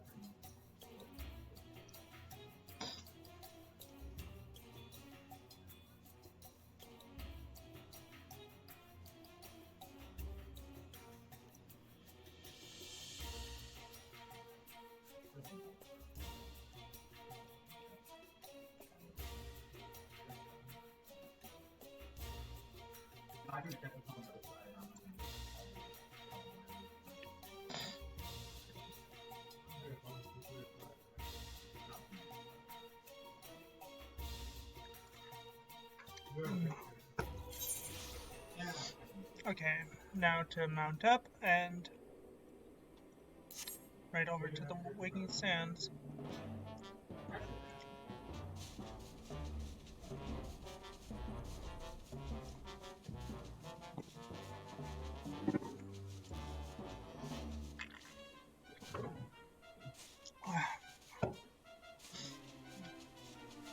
Bum ba-dum ba-dum ba-dum ba-dum ba-dum ba-dum ba-dum ba-dum ba-dum ba-dum.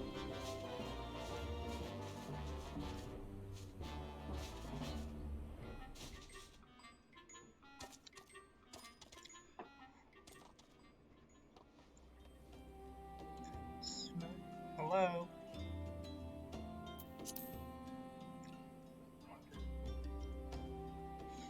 Let me in.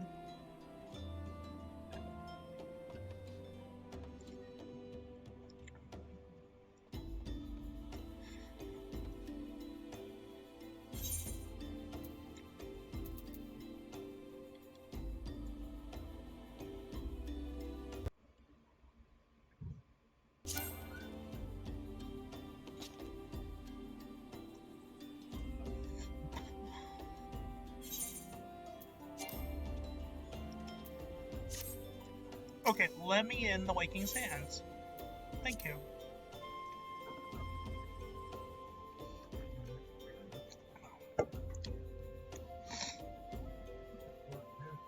It's weird. Lag.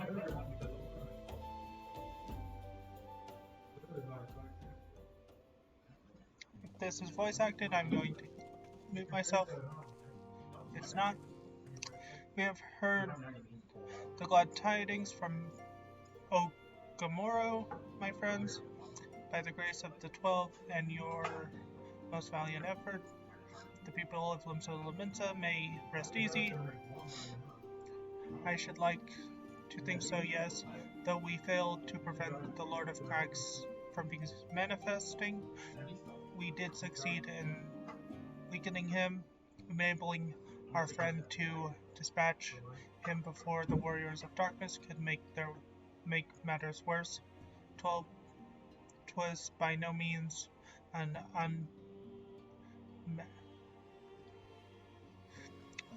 unmitigated success, but it will have to suffice. Then let us speak of another matter, one which weigheth heavy on my lady's mind. As thou did request, I sought out the Garen oracles, that we might better understand the aims of the Warriors of Darkness. Though their copies through their copious use of allegory defieth any single interpretation, the oracles paint a most disturbing picture, one of worlds parallel to our own, apart yet linked, reduced to ruin with every umbral calamity. 7 times have they succeeded, then of the 10 and 3, only 6 worlds remain.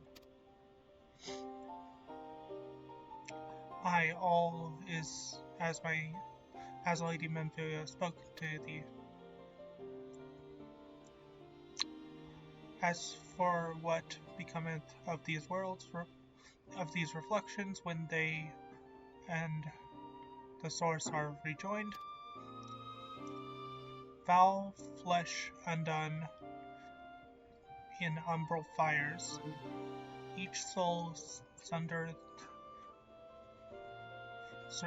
to her call, to flow unto the endless sea, there to endure as one and none.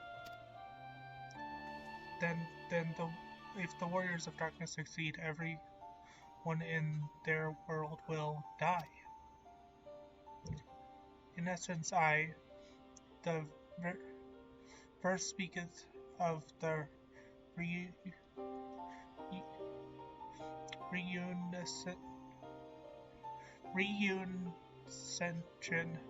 of the flesh and subsequent return to the life stream. However, this fate may yet be preferable to the alternative, for if the first were to fall to transcendent light in the manner of the Warriors of Darkness described, it would give way unto a void where none may know either life or death. Far better to die, they reason, for in death there is life. The essence of the soul which returneth unto the source may be born anew, save such at least is their belief, I assume. If that is true, then gods, no one should ever have to make such a choice. Ere we speak further on the subject, I would share with thee another recent discovery. It would seem that several sizable shipments of crystals have been delivered into the hands of the Alamegan parties. Alamegan, strange. You believe this to be the work of the same Ishgardian smugglers who supplied the beast tribes? I know beyond a shadow of a doubt. And lest thou wonder at their motives, I would remind you that the Asians did once attempt to bring about the summoning of Ralger. The individuals who took respite of these shipments are refugees belonging to a group of devoted to the cause of Almegan liberation. It may also interest thee to know that their Ishgardian supplier appears to be none other than the remnants of Ellen Rowley's network of spies. Sir, surely you jest, and yet it is not so surprising. Bereft of their leadership and hunted by the Alliance, I can well imagine such villains being desperate enough to conspire with the Asians, assuming they even know or care who their new employers are.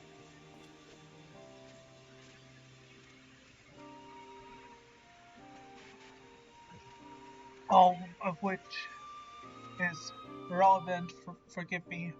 We must seek out the resistance group which received the crystals without delay. Wolf Mage Alize, will you come with me to Little Alamigo?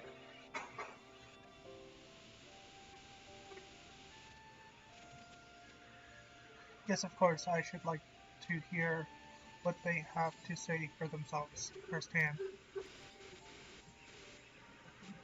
May you ever walk in the light of the crystal.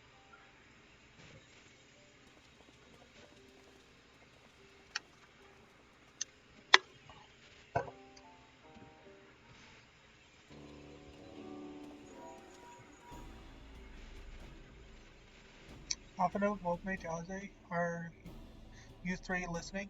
Good, I have tidings. The Temple Knights raided the smuggler's warehouse less than an hour ago. A cursory investigation of the prisoners yielded confirmation that they were in the employ, and I hope you are sitting down. A man in black robes. Then you have them? And the crystals too? What few remain,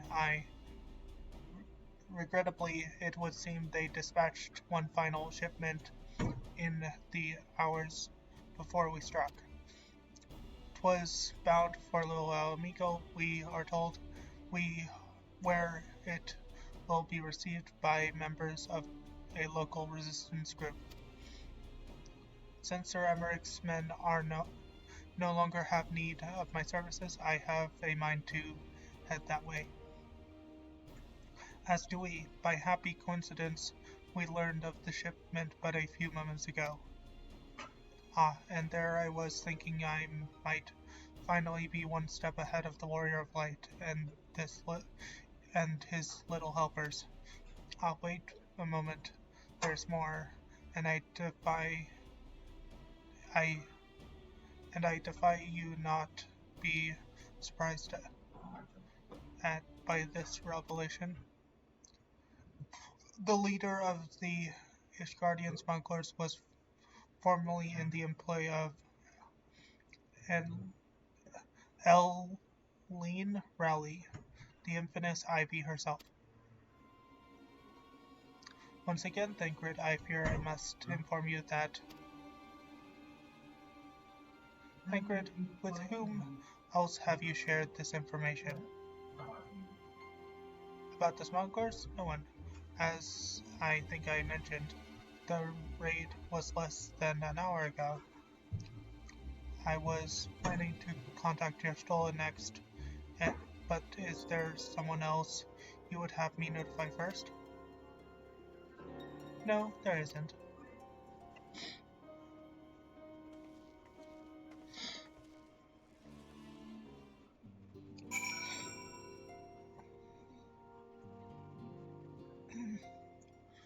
Oh, these chairs are super uncomfortable. What in the world has gotten into her? It is twice now that we have sought Arianje's aid, and twice she has treated him as if he were a stranger.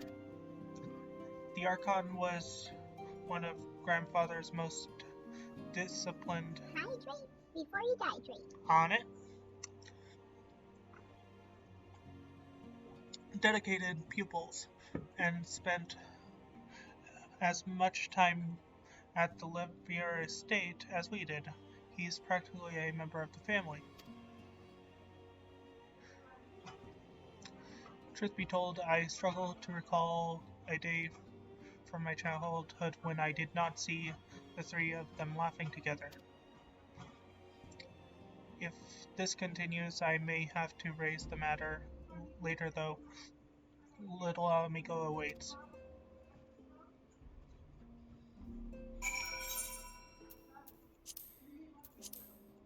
That is in southern Inland.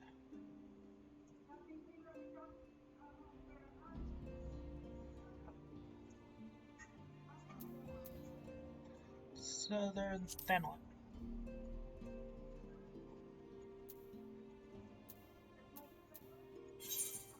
Teleport. Yes.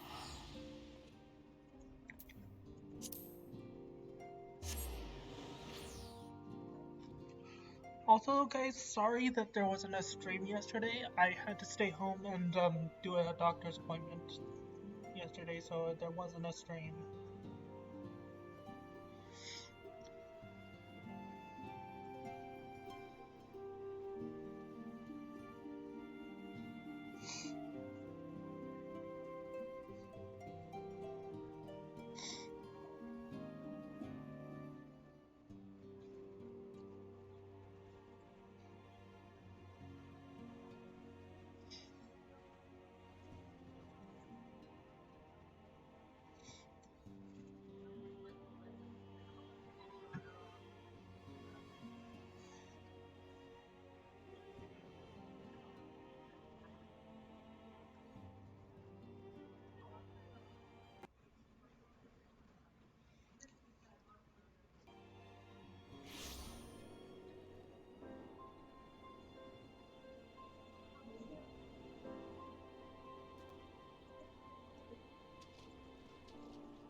So, we need to talk to someone here. Alize. Oh, I'm getting a bit of a lag spike. Whoa, whoa, whoa, whoa, whoa, whoa, whoa. Wait for it to buffer out.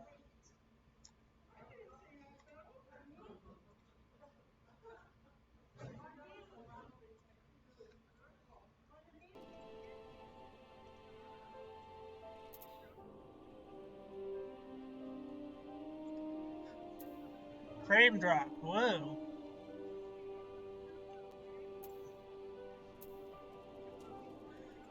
Talk. No, not the lesser panda. I will get to the bottom of this. Oh, forgive me. It has been a long day. Do you have something to say? Ariandre, I have always struggled to understand what's going on in his head, now more than ever. Listen, Wolf Mage, if anything should happen, it should be me who. Just know that I am prepared to do what must be done. Right. Then two more pressing matters. Since we have no idea when Thancred might arrive, I struggle to see what information we can gather in his absence. Hold on a second. Need to adjust my hat. Okay. AlphaNode is eager to get to work. So to review, we are reliably informed that members of the Alamegan Resistance operating here have taken recent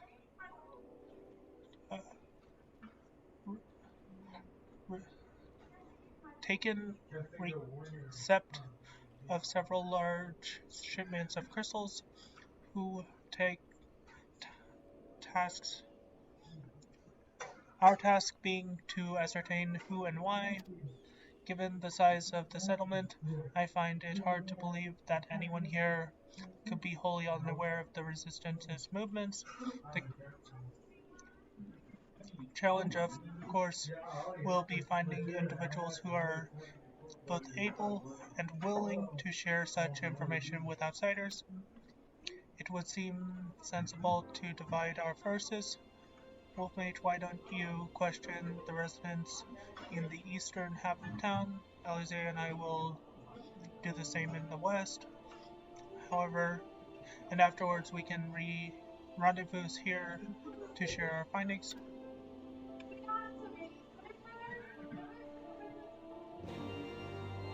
Someone's making a Wizard of Oz in the background.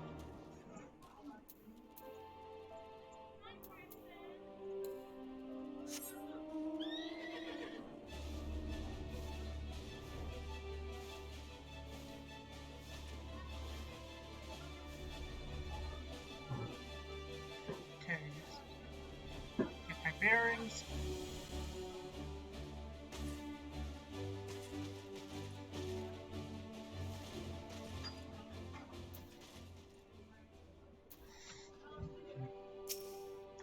Yeah, the Resistance? Damn if I know. It's not as if I'd be any use to him. If you set store by all these tales of secret weapons, good luck for you. I'm too old for the masks, bedtime stories.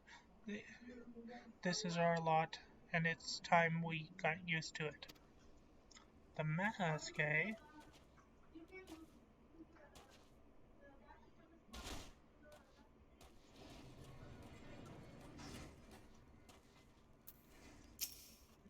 Stop targeting the red panda.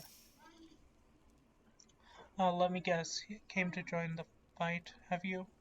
No need to deny it, friend. You're not the first to answer the Griffin's call.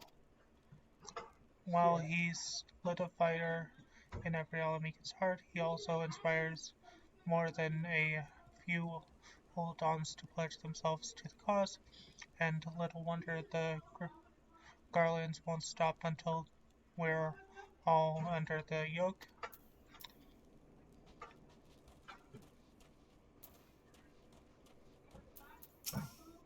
Stop targeting the red panda. I see you there, going asking questions, looking for the Griffin and his lot, I bet. Seems they're the talk of Little Amigo these days. Folks wondering what he's about, what he's got in store for the Garlands, and what's under that mask of his, of course. Some say he's hardly got a face, what with all the scars. Others reckon he's been marked for death by the Emperor, and that they'd send a bloody legion if they knew he was here. Your guess is as good as mine. All this talk of the Griffin.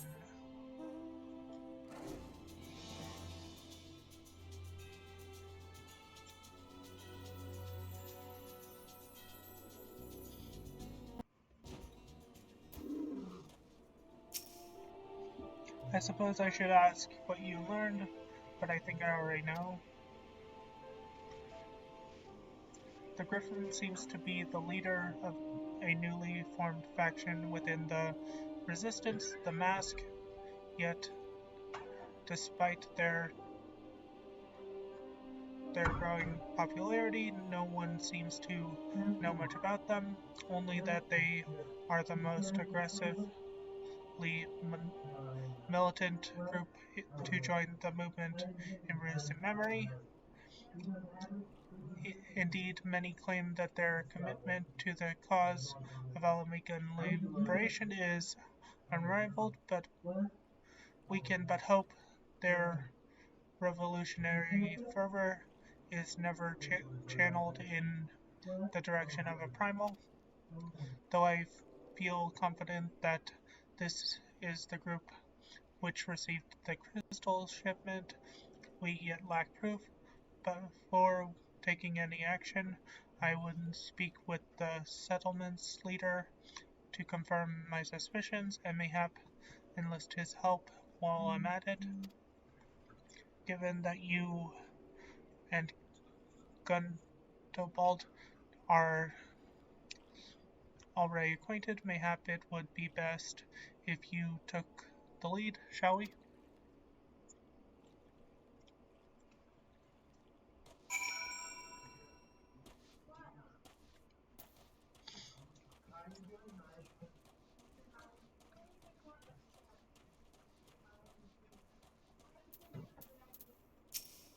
Stop targeting the lesser panda. Much as it pleases me to see you again, Wolfmage, I cannot help but wonder if I should be worried. I hear you and yours have been asking questions. The Griffin, I know of him, as do we all. He and his masks have become a leading faction within the resistance, though there was suspicion at first. Given his secretive ways, he quickly proved himself a charismatic and capable commander. Men are drawn to his passion and his vision. They truly believe that he has what it takes to lead them to victory. Even I cannot help but admire the man for what he has accomplished, but I have not forgotten Wilred. I was blind to the danger of his ambitions, and you were not. The Griffin will soon deliver a speech to our people at the sunken Temple of Karn. Go and see him with your own eyes, weigh his words with your own hearts. How convenient 'tis, but a pity Thancred is not here to join us. You two go on ahead, I shall stay behind and wait for him.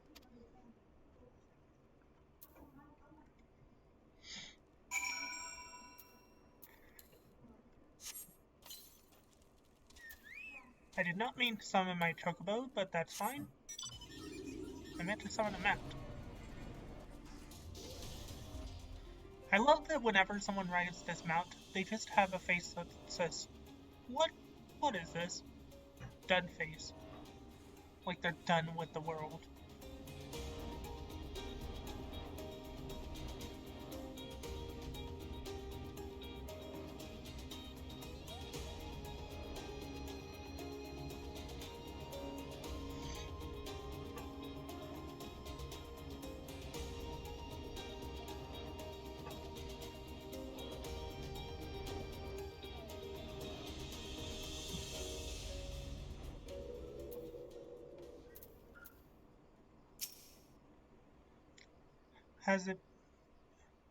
Has it begun already? I hear voices coming from within.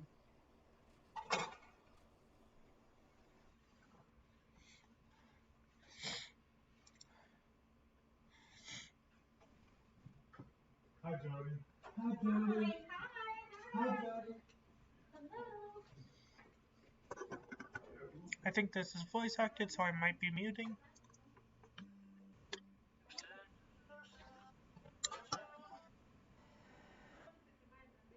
That was my ringtone.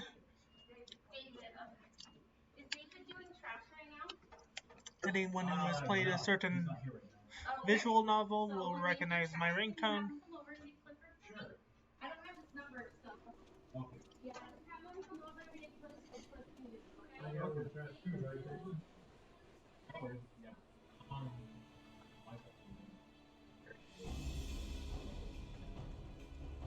Brothers and sisters, 20 years ago, Alamigo, our home, was claimed by the Garlean Empire.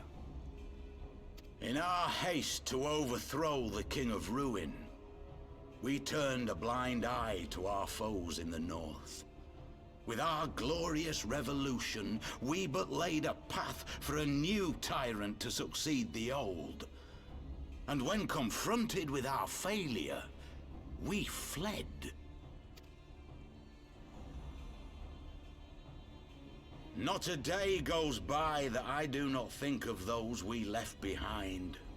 Think of them and feel ashamed. And I know each and every one of you feels the same.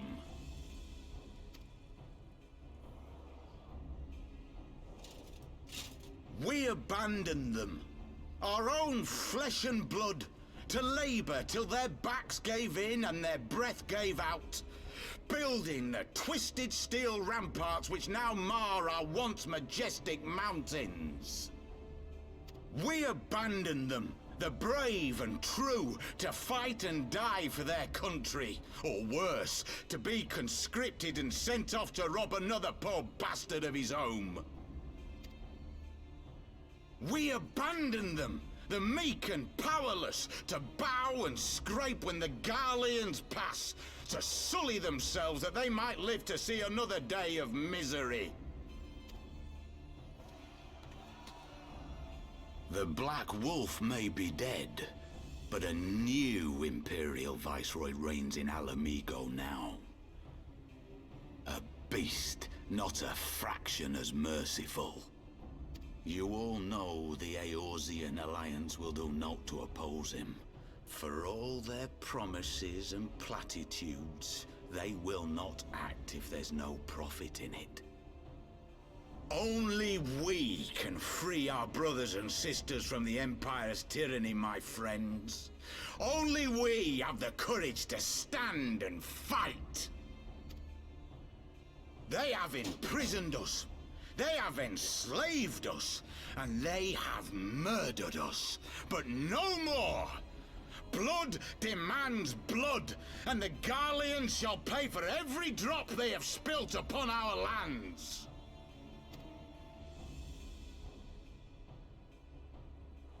This I promise you, for we have a power within us, my friends. A power befitting our pride, our righteousness.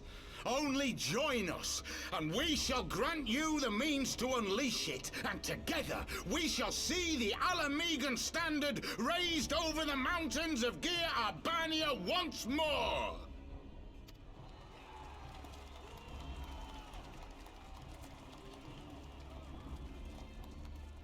A power befitting their pride. Not at all ominous, that. Wait, is that...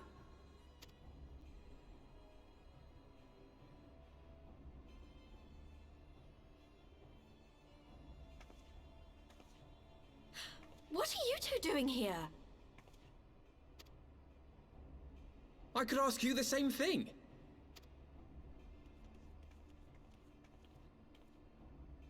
Well, well, this is quite the surprise.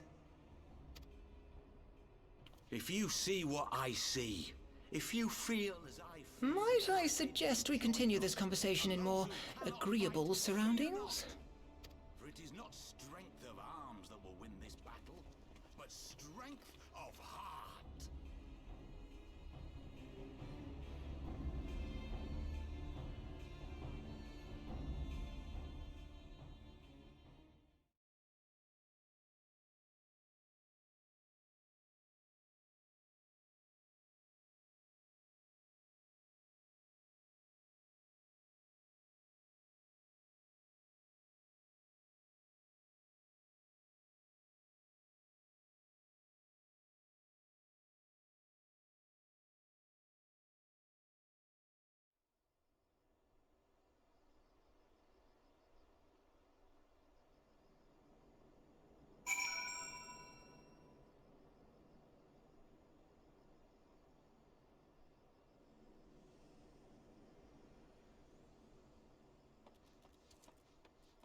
Okay, and we're back on voice. And if this is voice acted, I'm going to mute again. It's not. Words cannot express how glad I am to see you both alive and well. And you, though it was pretty obvious you and Wolfmage would be fine. The Crystal Brave never had a realistic chance of capturing any of the Scions, divided as they were and distrusted by the better part of Eorzea. But if you truly believe that, forgive me, what exactly have you been doing all this time?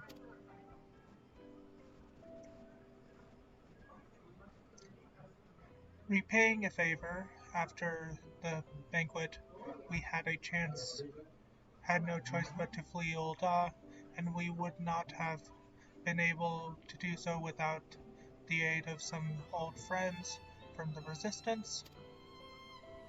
That's right, they smuggled us out of the city and sheltered us in Little Amigo, all at great risk to themselves. Obviously, we could not let them go unacknowledged, so we offered to help them out with their operation for a while. When we learned of the Scion's exhortation that Lolorito had survived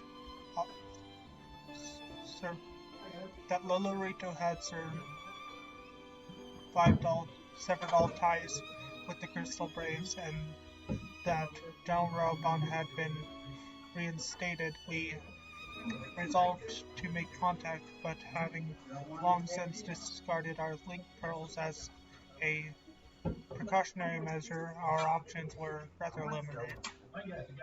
To make matters complicated, we were embroiled in a delicate operation at the time, leaving me with little choice but to entrust a letter to a courier. I gather from your puzzled expression, however, that you never received it.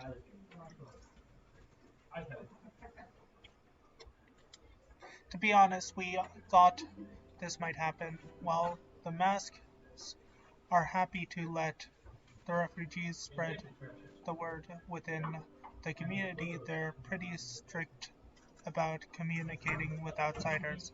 Oh, and we also heard a rumor that the Griffin doesn't want us meddling in his affairs. The Griffin mistrusts the Scions of the Seventh Dawn. Curious. It is well known that we are no friend to Garlemald. One would think the man we saw beseech all and thank you. All and sundry to join his cause would welcome our support.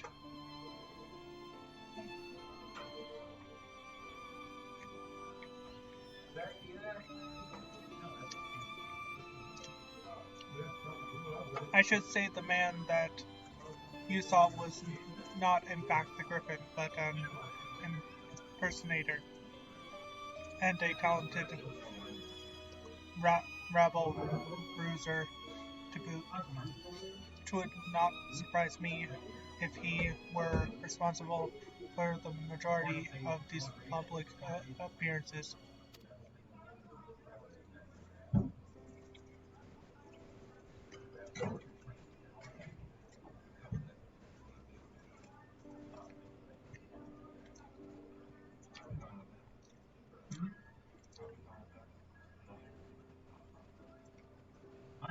I got Gabe a donut.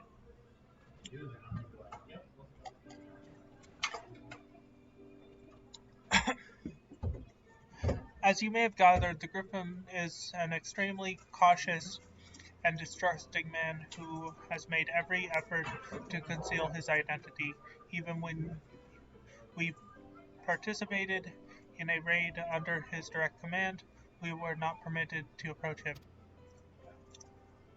It's hard to know what to make of it all. The secrecy, the impersonators, the masks.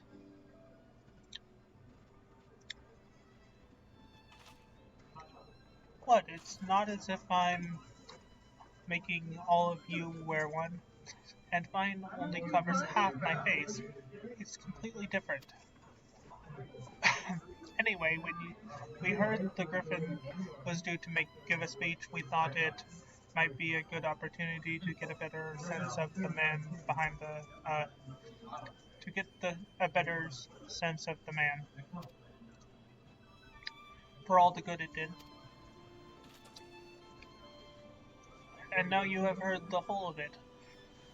But tell me, what prompted you to take an interest in the Griffin? Summoning? You're not serious. I can't believe it. The Resistance would never even entertain such a ridiculous plan. But the Griffin? Well, the man is an enigma. I cannot say with any confidence what he would or would not do.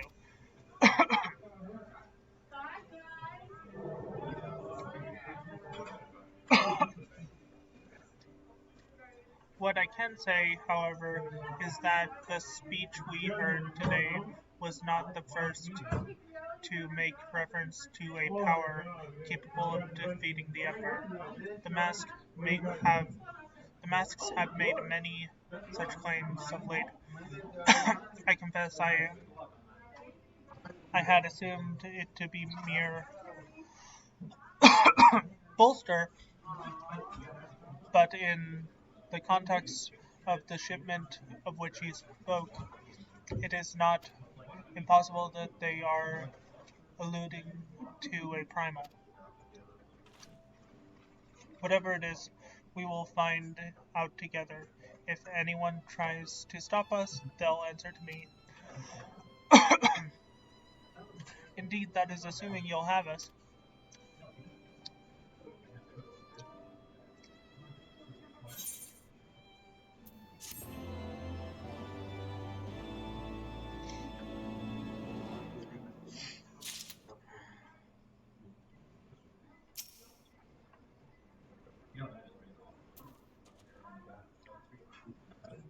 Hydrate before you dihydrate.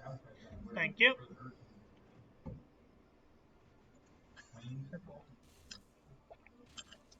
Hydrated?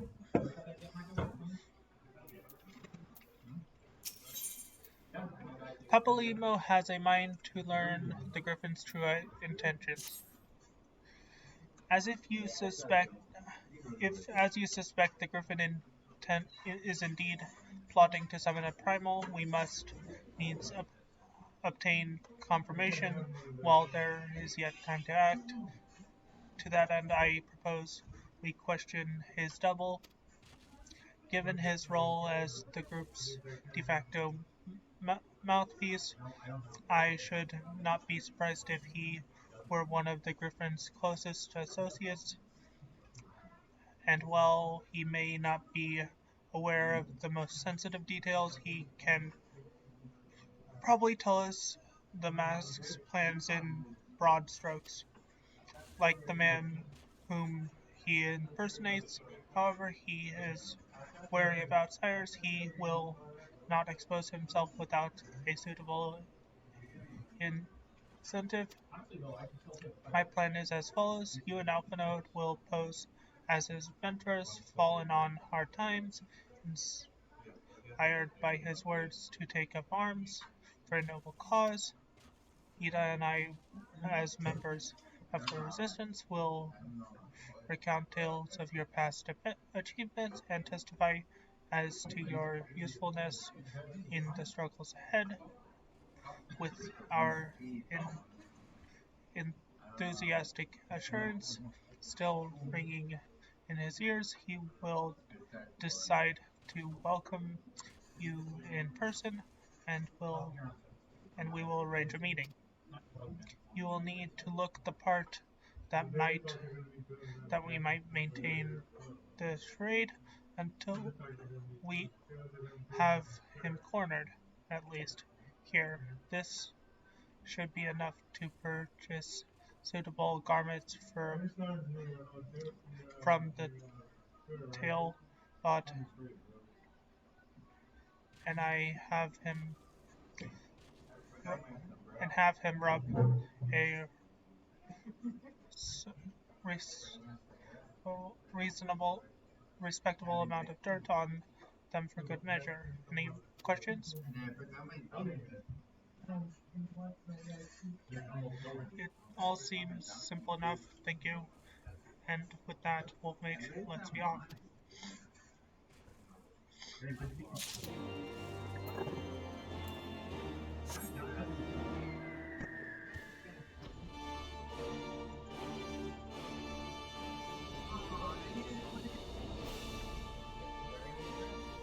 Finally something to cover up the freaking smell of cologne. Someone got food and it's covering up the freaking smell of cologne, which was giving me a headache.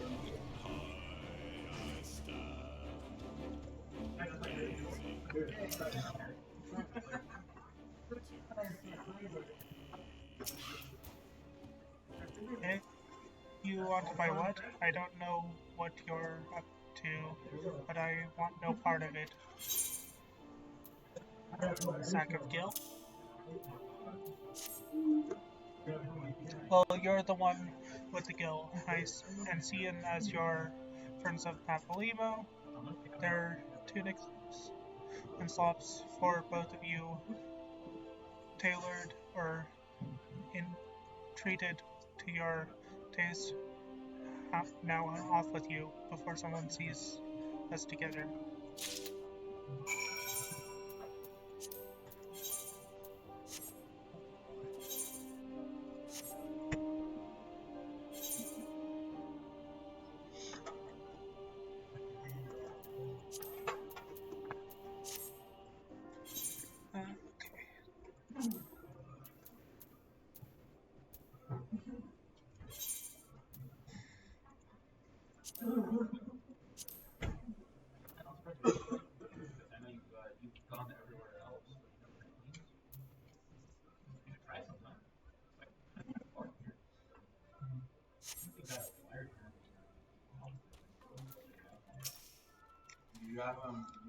Clothes make it the man, as they say. Right then, I'll go and change and see you at the spot Papalino will mark on our map. Kind of like the old place that they have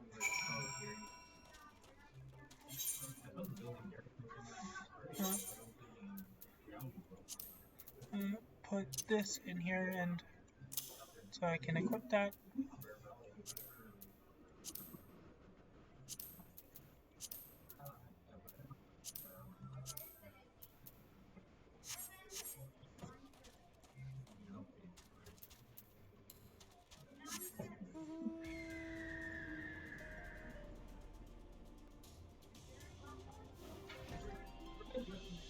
Where the frick is...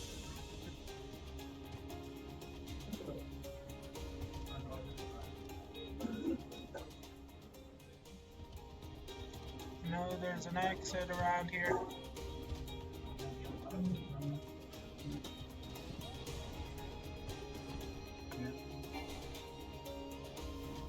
No, I can't go out that way. Why am I even zoomed in this far?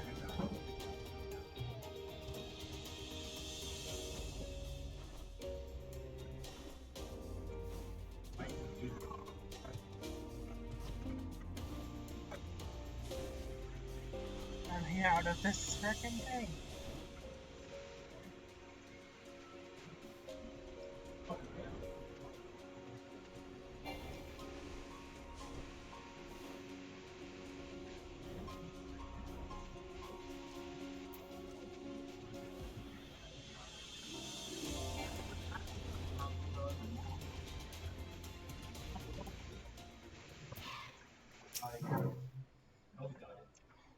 all looks well get us a pair of down at heel adventurers seeking a chance to capture past glories. Yes, this should suffice. And now we play the waiting game.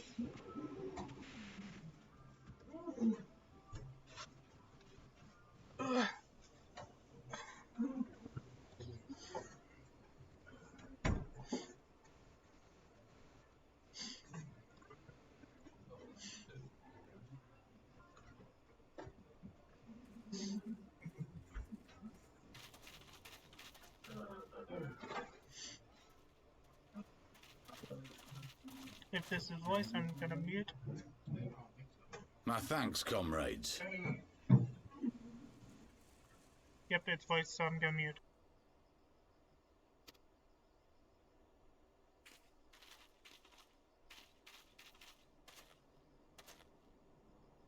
You must be the esteemed adventurers of whom I've heard so much. I understand you have taken an interest in our cause.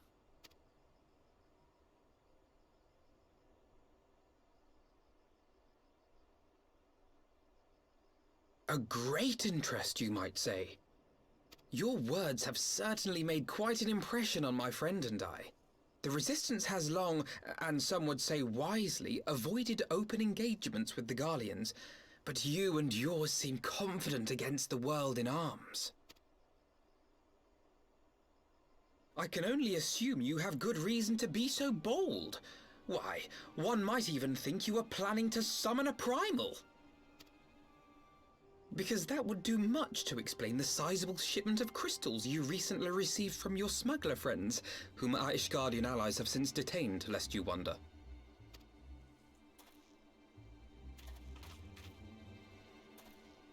I'd like to hear more about the Griffin. The real Griffin. Your performance earlier didn't fool us. Ah, the famous scions of the Seventh Dawn. I should have known better than to think I could conceal the truth from you lot. You are right. I am not the Griffin, but I speak with his voice, and it was at his behest that we procured those crystals.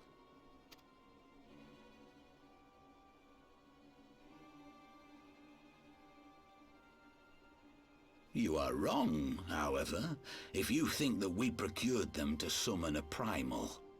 We used them to reach an accord with the Amalja. In exchange for crystals to summon their god, they will aid us in the fight for Alamegan liberation.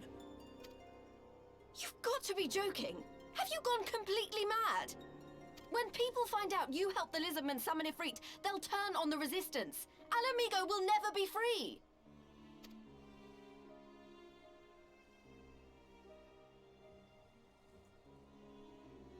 This isn't a fairy tale, girl.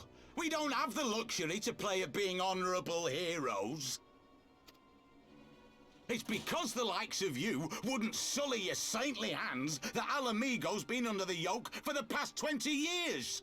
But the Griffin won't stand for it, and neither will we. We're ready to do whatever it takes.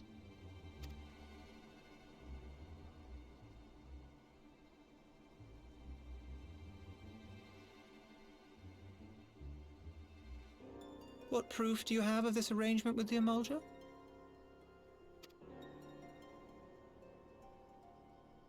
What? Aside from a lack of crystals? None. But the beastmen have a great big pile of the things if you fancy looking.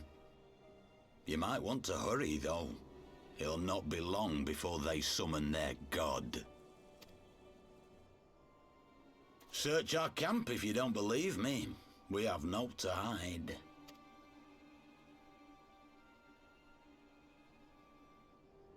If there is a cache to be found, Ida and I will find it.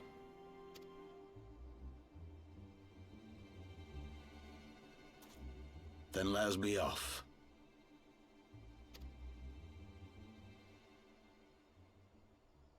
Are you perchance the Warrior of Light?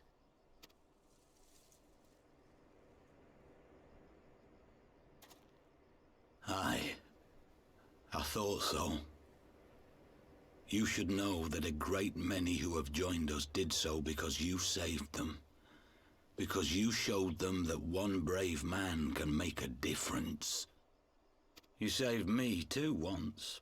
Helped a friend over in Quarry Mill make some medicine I needed. But that was a lifetime ago. On behalf of my brothers and sisters, I thank you. You gave us hope where there was none, courage and strength when all was lost. We shall not squander your gift.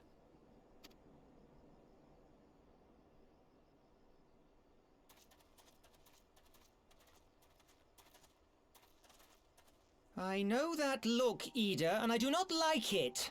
You cannot seriously be contemplating taking up arms with that band of cutthroats. I just...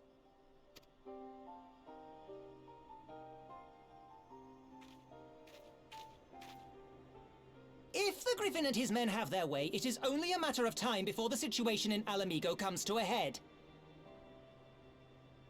Your homeland's future teeters on a knife edge, and any reckless action, however small, could have irrevocable consequences. You mustn't lose sight of that, Ida. When the time comes, we must all make our choices, but we must do so in full possession of the facts. Now, let us away. There is work to be done.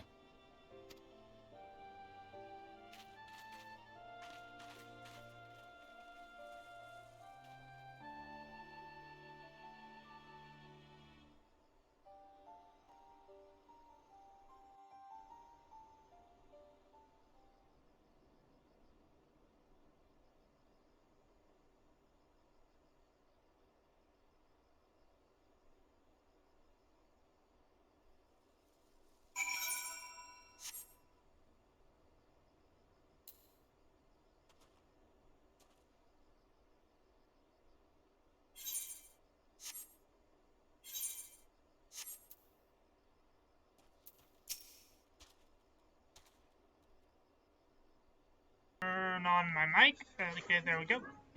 Quarry Mill, he said. Do you remember? Forgive me, you cannot be expected to recall every name and face. Besides, it's not as if it matters. I have long admired how you live in the present, how you focus on the problem at hand and always keep moving forward. So let us keep moving forward together, Wolf Mage. We must find and secure those crystals. This is no time for looking back. We gotta take the money. Alpha Node would keep moving forward. If we take the Griffin's double word at his word, then the crystals are now somewhere in Zara Ark, ready to be put to use first by the Amaldra. We must apprise Alizé of all we have learned. I will join you both in Lil Alamingo after I have changed. What's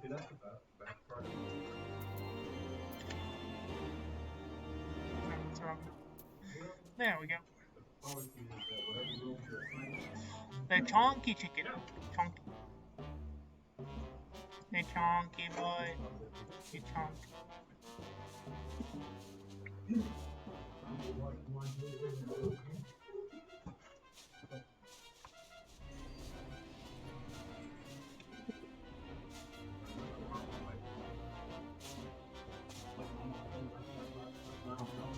Chonky chicken. It's supposed to be right here. They haven't loaded in though. There we are. Let's see what Thinkerdock's to say. Kept you waiting, eh? My apologies.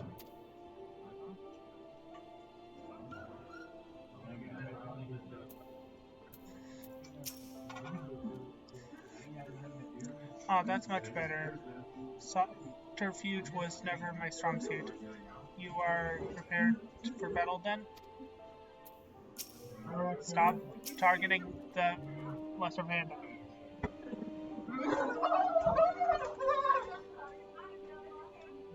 People screaming in the background. Now that the Thancred has finally arrived, perhaps we could share your latest findings. You mean to tell me that while we were worrying ourselves sick, Ida and Papolimo were here all along? Well, you still will be relieved, and also angry. Mainly angry, I should think. Also the crystals, what chance do we have? We cannot very well leave them... What choice do we have? We cannot very well leave them in the hands of the Amalga. For all we know, they could be preparing to summon Ifrit, even as we speak. We must make for Ark without delay.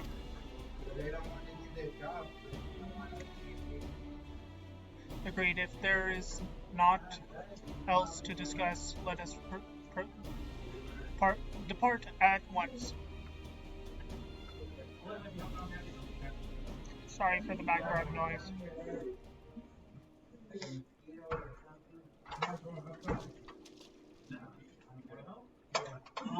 And so they go forth. In accordance with the Griffin's plan.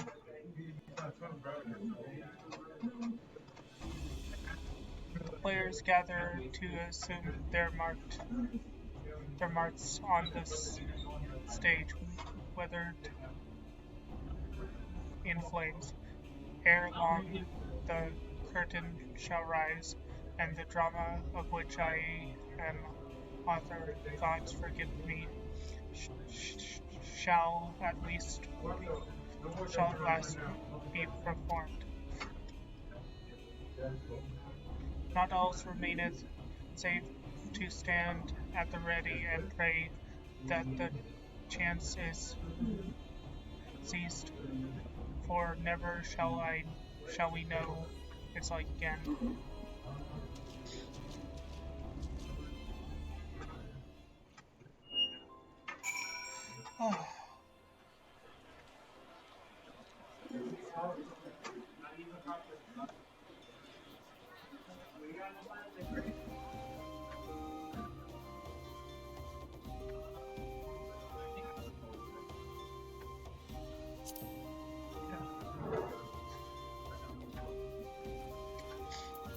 Switch to hotbar 1 so that I'm...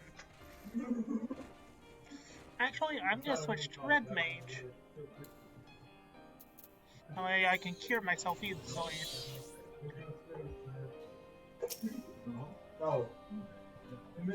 I confess I expected a warmer greeting, but we must not jump to conclusions, not until we have braved the bells of the bowl of embers. We must be ready to engage the enemy at any moment. If you would make any final preparations, pray do so now. I shall await your signal. Upon proceeding to the bowl of embers, several cutscenes will play in sequence.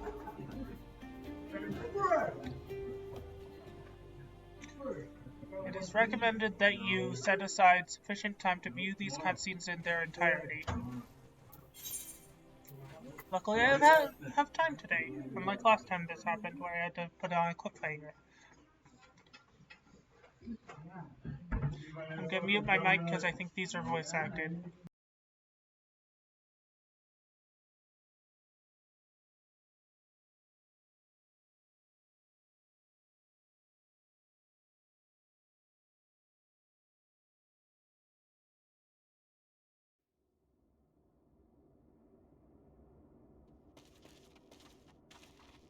This isn't right. The Amalga would never leave this place so poorly guarded.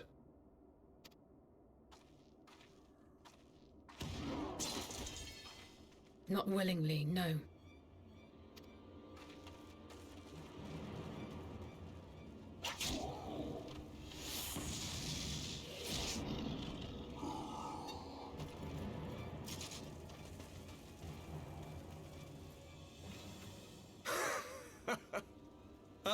The saviors of Eorzea.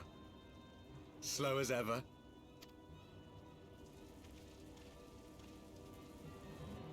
By the 12, will you never learn? You know, you're right. Mayhap it is time for a change of tack. Killing primals, tormenting beastmen, hastening the birth of a new god. It's all a bit much, isn't it? And frankly, we don't have the leisure to do it. But killing the Warrior of Light, on the other hand, that would soon plunge Eorzea into chaos.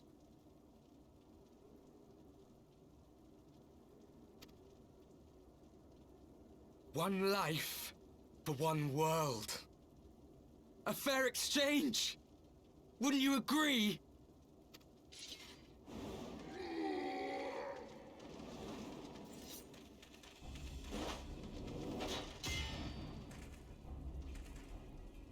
Lest you forget, you've more than one opponent.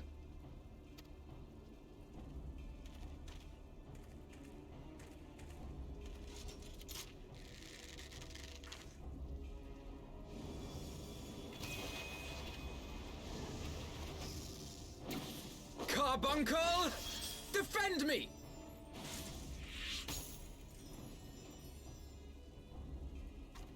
I sense you will offer more than mere target practice, unlike your sister.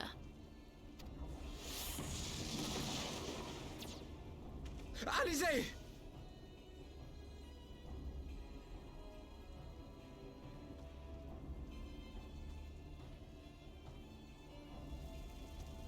Did I not tell you, Alphino? I am not the girl I once was. My brother was always the clever one, while my talents lay elsewhere.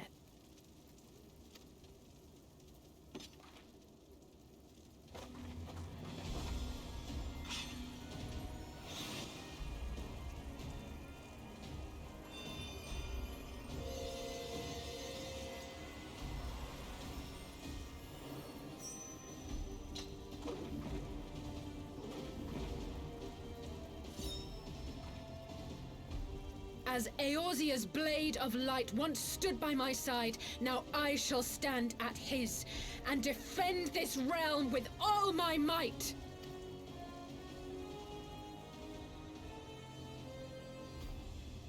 Let's finish this.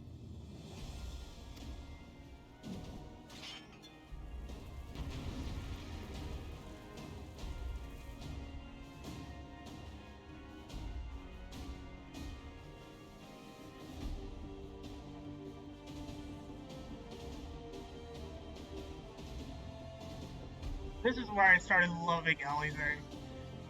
Because of this cutscene.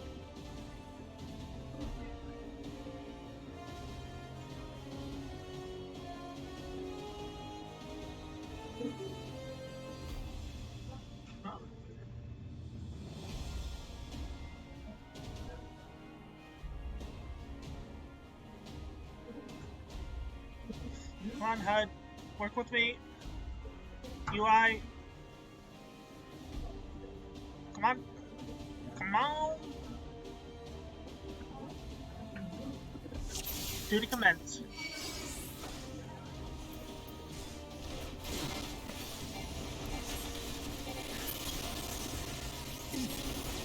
Oh, I need to take out them.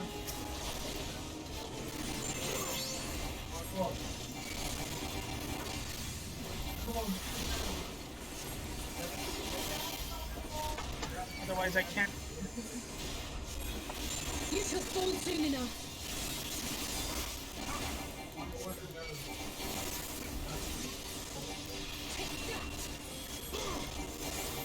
There's no escape!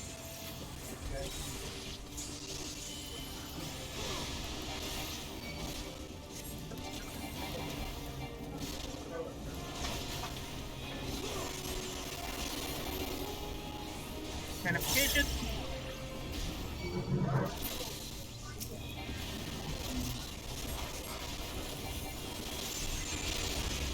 Time.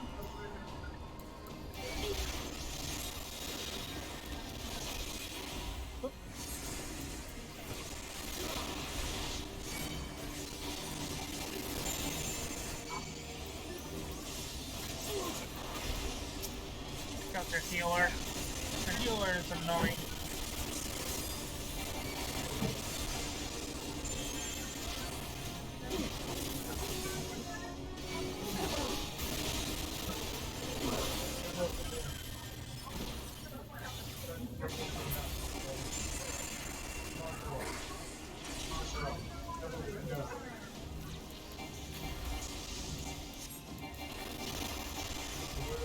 This is why I chose to be Red Mage for this, because I have frickin' heals.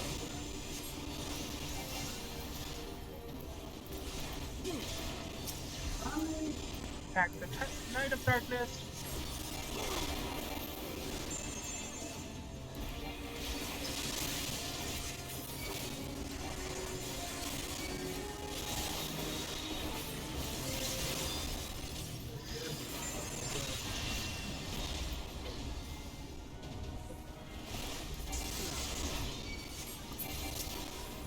Get down.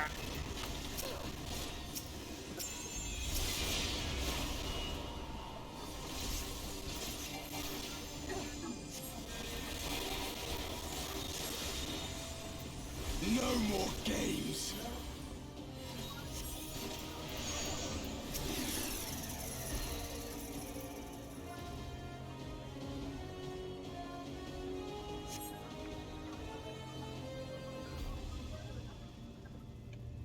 Time to mute my voice again, so cutscene.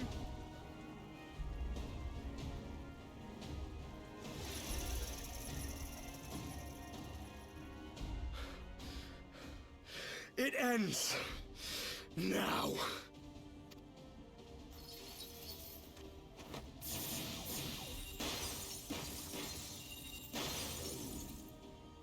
What? The chains! You snake! You would betray us as well?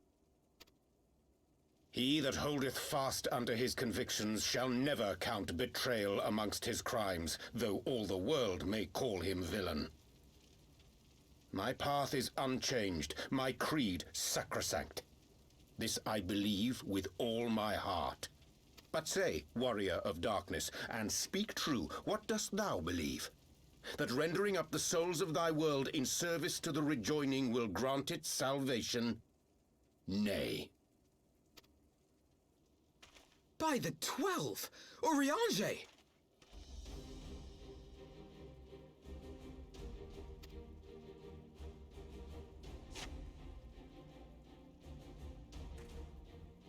Mine apologies, Master Alphino. That the brightest light might shine, duty did compel me to walk in darkest shade. You sweet fool. I was almost willing to believe you had turned against us. I expect a full explanation when this is over. For now, may I assume you have turned your cloak for the last time? Thou mayest, my lady.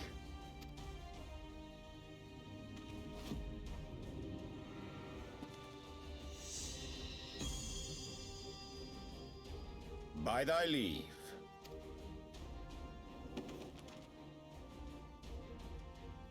Even odds, then. No matter. We'll crush the lot of you in one fell swoop!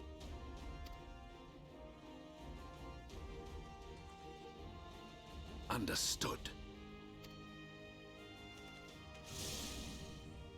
Hearken to me. We only have one chance.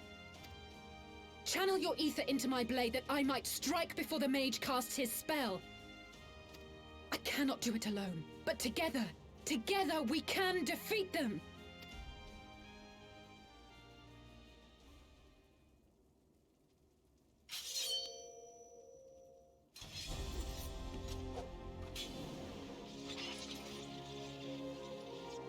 Make ready! They come!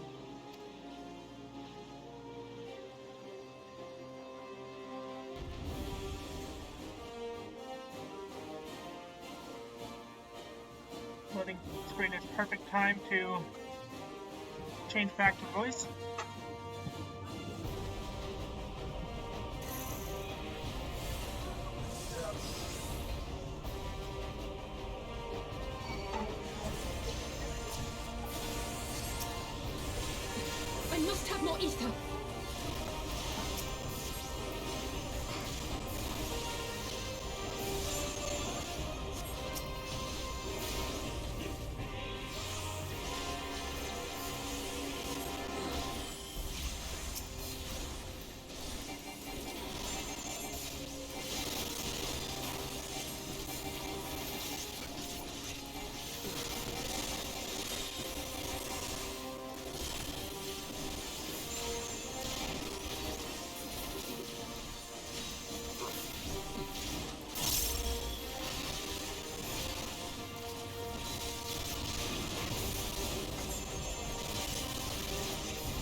There's the Blade of Light.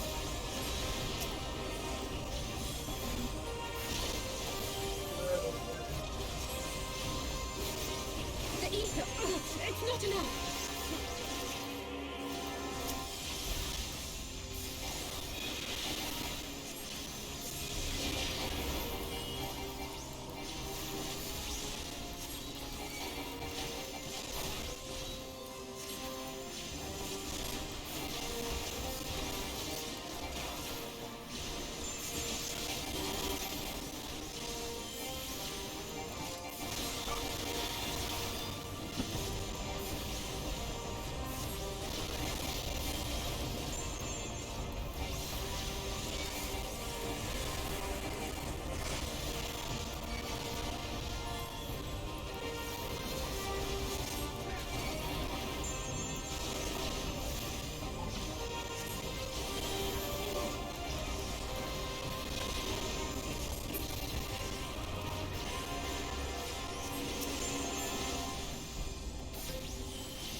I can feel it! Just a little more!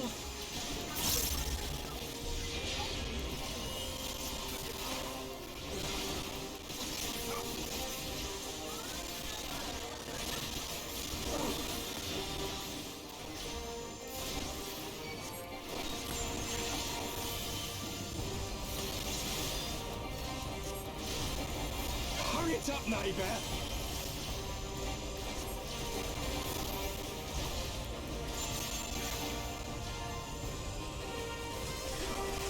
I'll crush you!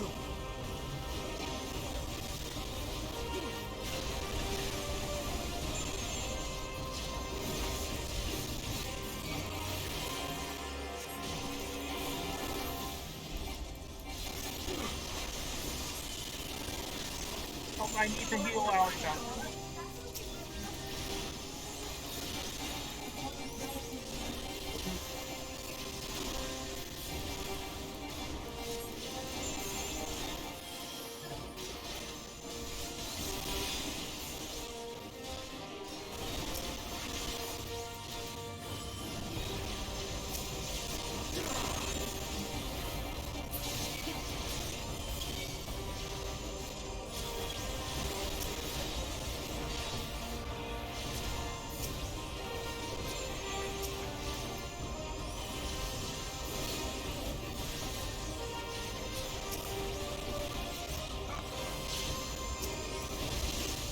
We're gonna fail this.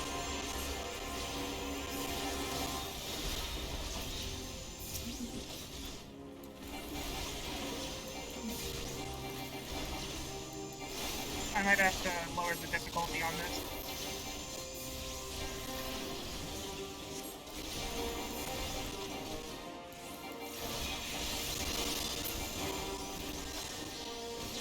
Courage freeze!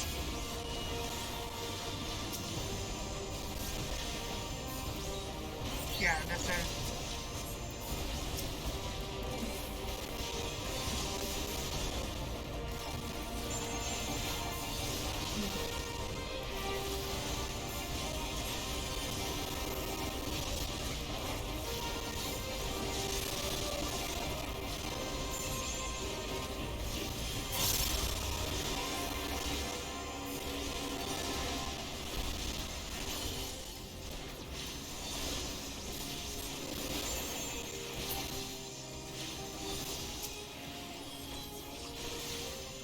Please don't interrupt, please don't interrupt, please don't interrupt. Duty, wait. Tis done! With this blade I banish the darkness! No!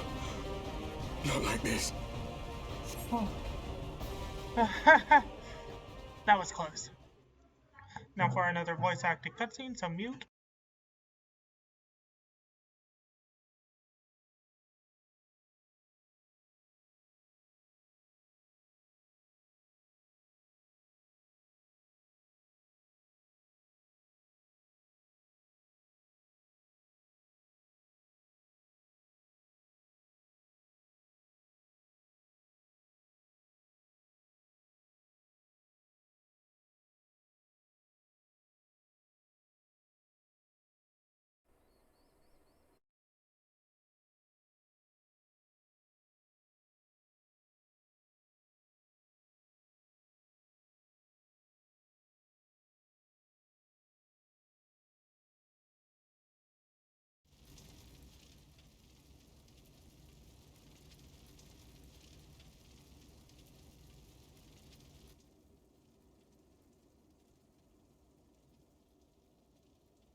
Alize, are you hurt?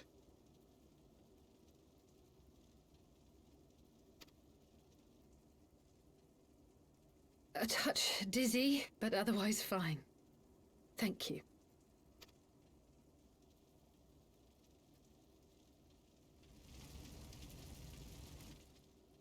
And there you have it. Our friend is too stubborn to die.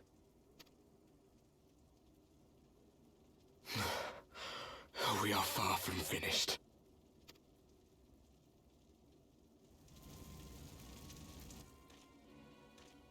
Or have you never considered how we came to this world?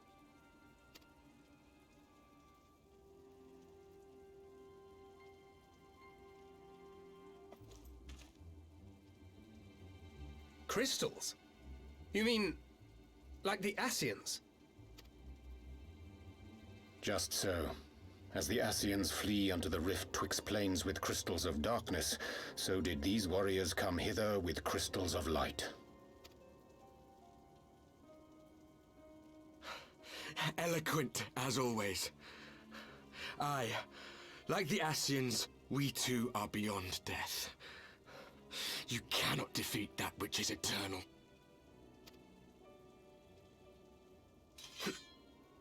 Wait!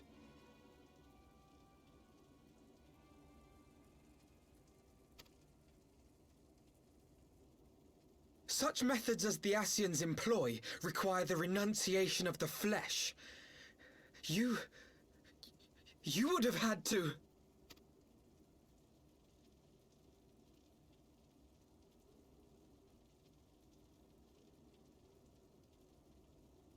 At long last, you see. To save our world, we gave our lives.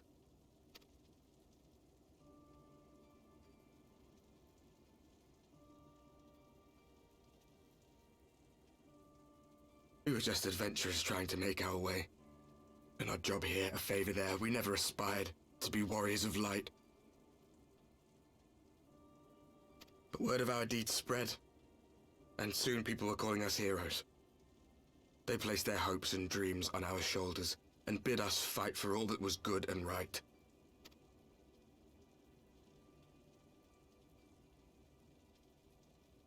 We fought, and we fought, and we fought, until there was no one left to fight. We won! And now our world is being erased from existence.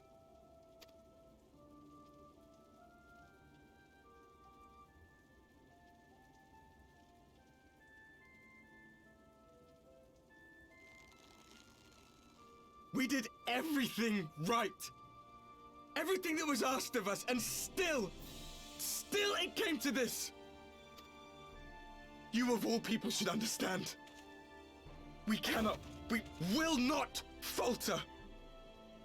We brought our world to the brink of destruction, and now we must save it.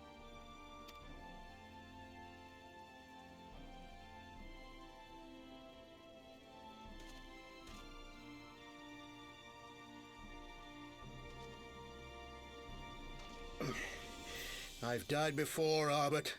I'm not afraid to die again.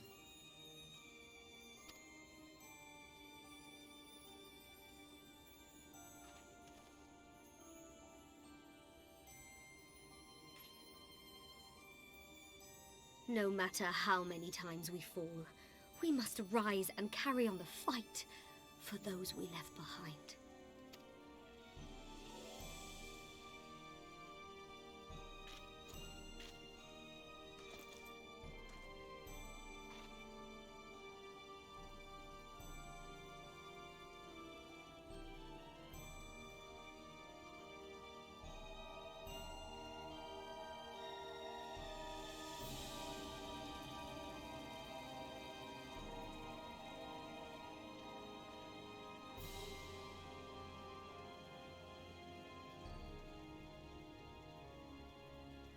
To have known the depths of sorrow and embraced the highest sacrifice. Nonetheless, Master Louis-Sois, guide my hand, I pray you, as fate's thread spinneth upon this most capricious spindle. Quickly! Thou must needs invoke the power of thy crystal.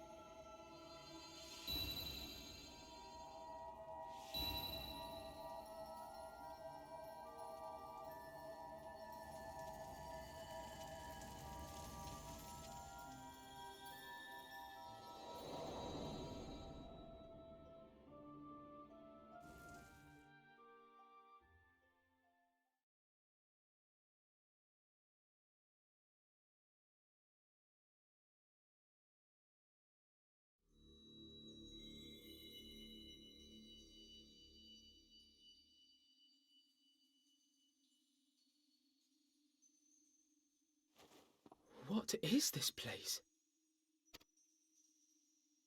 Such pain. Such sorrow. Oh, my dear children. It can't be. Mother Heidelin, hearken unto your children's plea. From two worlds do we gather, and from two worlds do we offer a bounty of light. In this desperate hour we do beseech your intercession. We beg an audience with the word of the Mother, with your chosen Minfilia.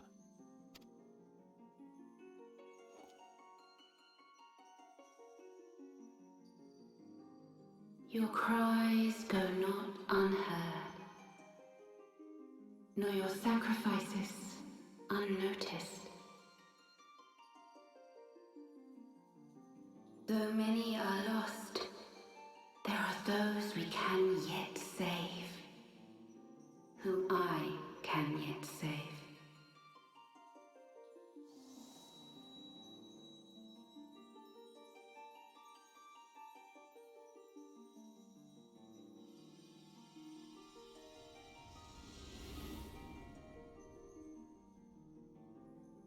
Minfilia.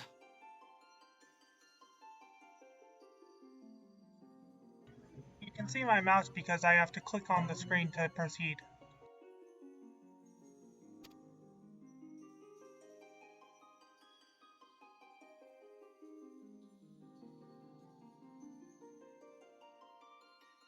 Blessed children of the First, the light of your world hath grown blinding in its radiance, but it is not yet absolute.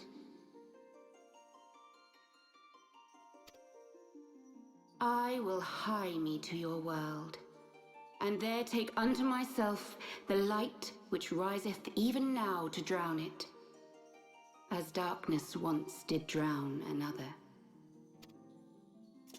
Now you deign to answer our prayers? I will suffer this farce no longer!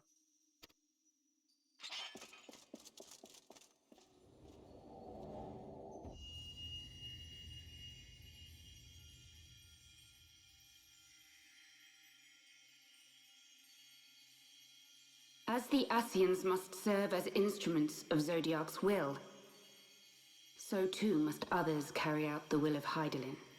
But for the boon you have granted her, she has grown strong enough to set me free, that I might serve as her emissary. Your suffering, your sacrifice, your supplications, she has heard all. We will not let the first fall to light.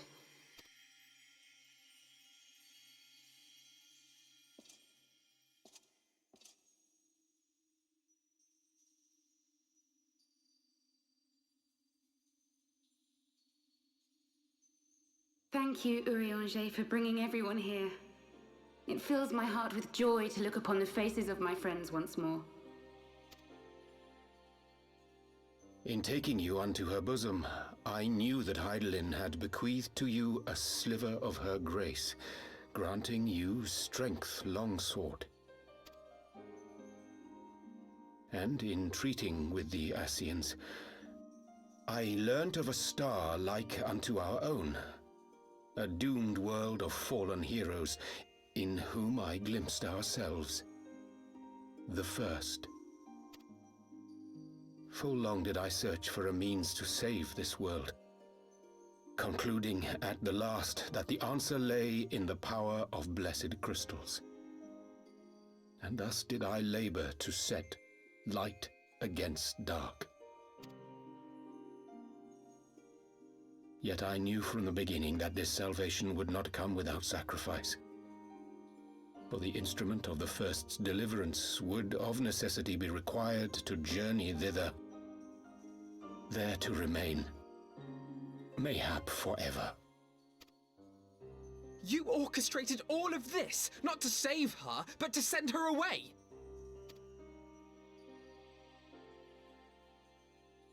One life for one world. Such was the bargain, and you the coin. though it were not mine to spend.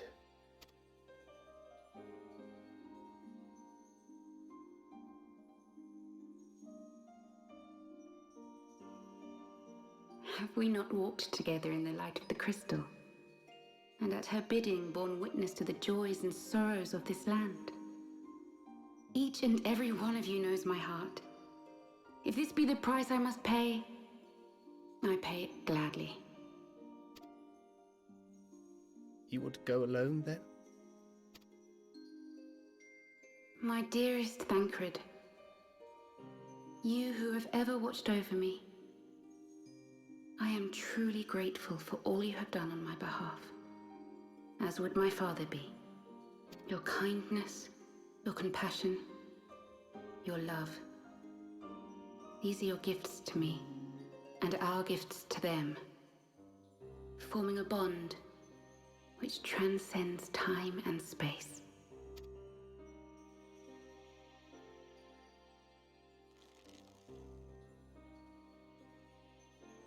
Sometimes I forget you are not the child I once knew.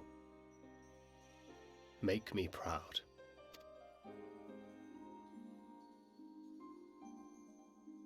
Long have I watched you from Heidelin's side, watched as you nurtured and kept safe the light of the dawn.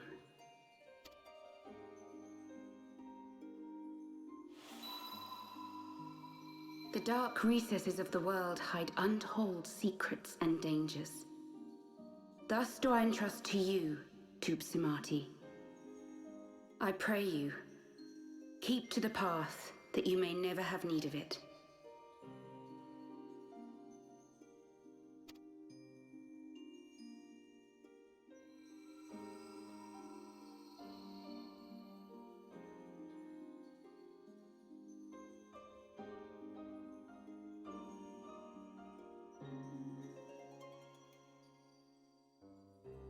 Twould seem the power of our crystals is all but spent. Perhaps, if there is naught else to be done.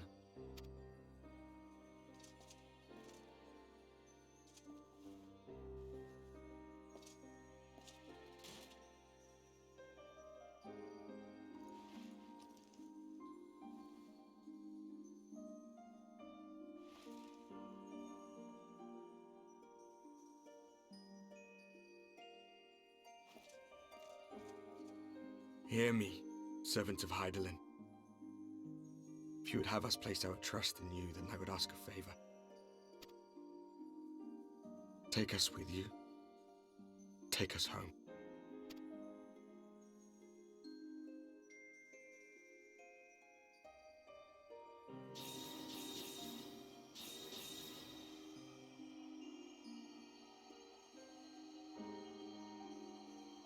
We were blind to the truth once, so I tell you this, as one fool to another. Light, dark, it doesn't matter. What matters is how you choose to use them. We made our choice and you see what came of it, so please, forge a different path. Seize a better fate.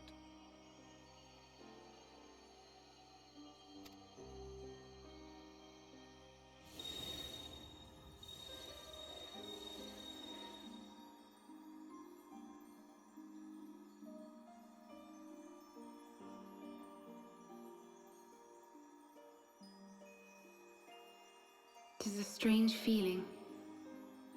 So many times have I watched you depart, my heart filled with worry. And ever did you return to me in triumph. Someday, when I have found a way to free this star from her sorrow, I promise you I shall repay the favor.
All the fields.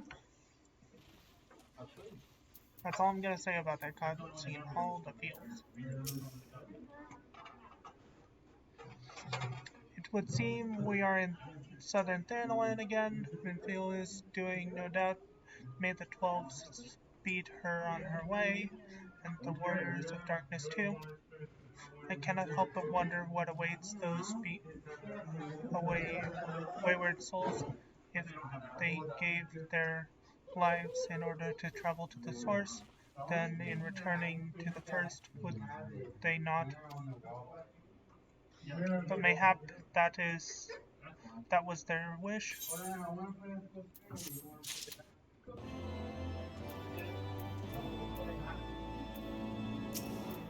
After getting the lesser panda, Alphanote seems to be at a loss for words. Forgive me, my thoughts were elsewhere, and this when I know full well there is yet work to be done. The crystals. Leave them to me. I will go back to Zara Ark and secure them. The Amalja will still be in disarray after the thrashing the Warriors of Darkness gave them. They are not like to notice a lone bard skulking about. Wait, I thought you were a rogue. Thancred, you're not a bard. You don't have a bow. But Thancred, you don't have to do this? I know, but I want to. I will see you at the Rising Stones. I should go and find Ida and Papalymo. They must have finished searching the mass camp by now. Not that it matters anymore.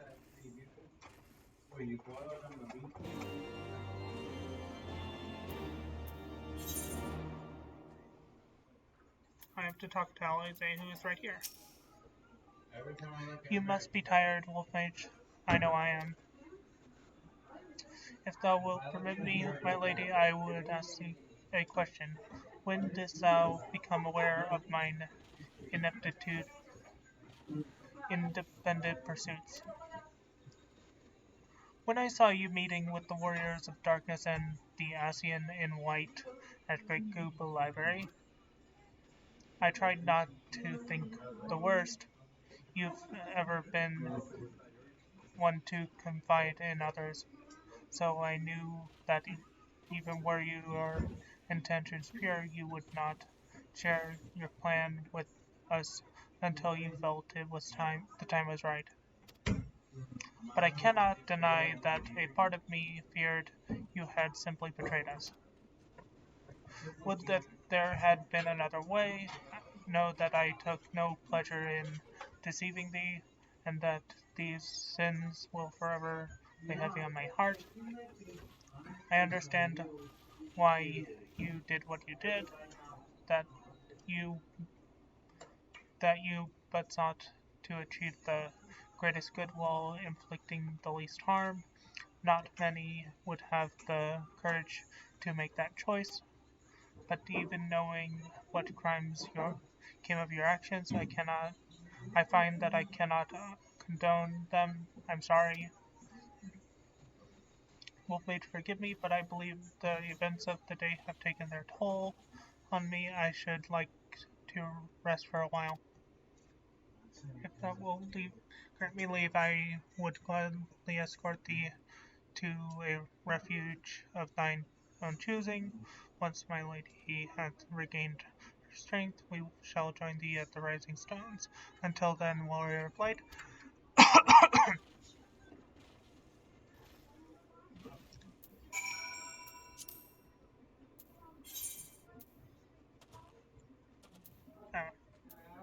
You can just fly there.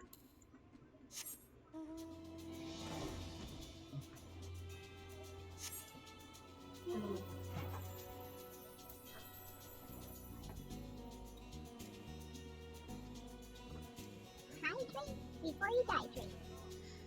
Let me go get some water then.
Okay, I'm back.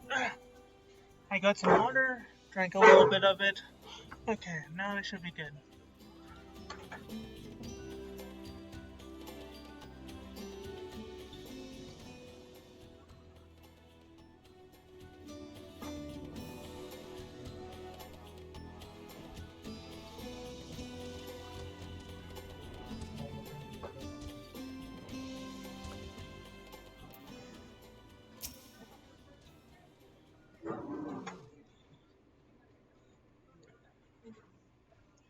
Not sure if this cutscene is spliced. It's not.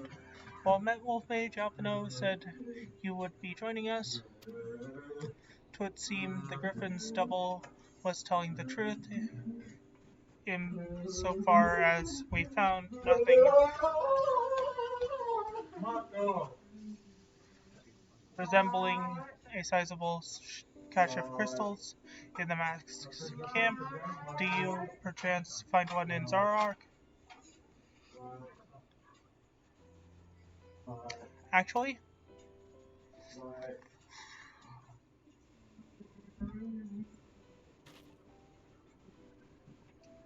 I don't believe it. The crystals, Minfilia, all of it.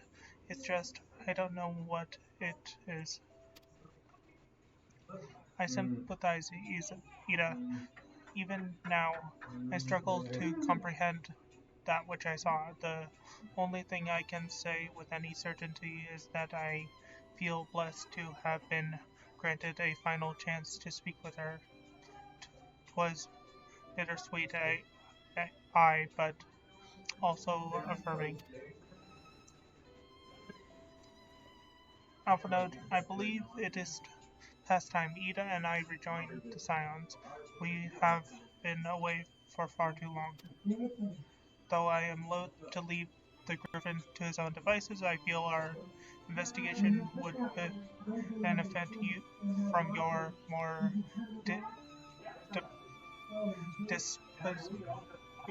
dispassionate perspective, and I hope that we might in turn offer our own opinions on the many colleagues that you have challenges that you have faced in our absence. Gods, it's been absolutely ages, hasn't it? I can't wait to hear about everyone's adventures. We should be glad to recount them, and Tara's tales may well surprise you.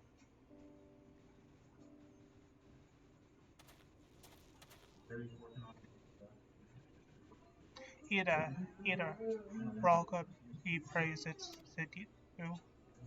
you. Ida, alive, standing before me, in the flesh, I can't hardly believe my eyes.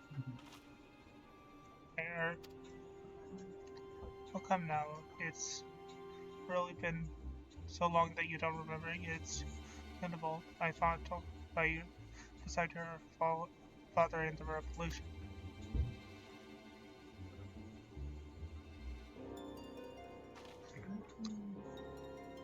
Do not think less of her, friends.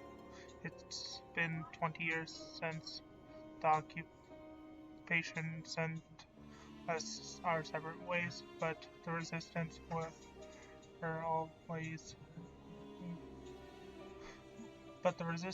were always welcome in Miko. I'm reading too much and I'm coughing because of it. Liquid refreshment. They gave us hope, and young Ida most of all.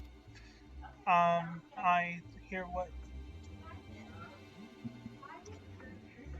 Ida here was always full of fire, ever the first to volunteer for a mission, until the day she ended up and vanished. That is, there were rumors and we feared the worst, but here you are, alive and well, looking nearly a day older. Well, what can I say? I'm sorry for running off like that and making you all worried. It's a long story, but you see, I got involved with my friends here, the Scions. Oh, sorry, we're still the circle of knowing back then, right? Anyway, I wouldn't want to come back and tell you, but it was all very secretive stuff at the time. As you can see, I'm completely fine. I know we've got a lot to talk about, and we will, but not right now. But right now, I've got to hurry back to our headquarters. My friend are expecting me.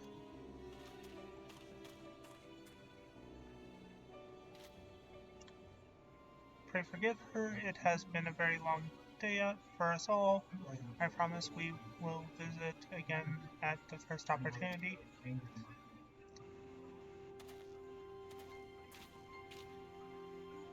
Let us return to the Rising Stones.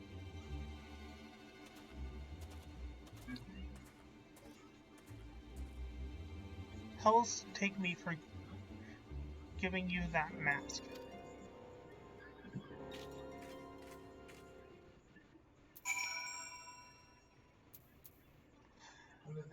And I think this is a good stopping point because honestly, my throat is killing me.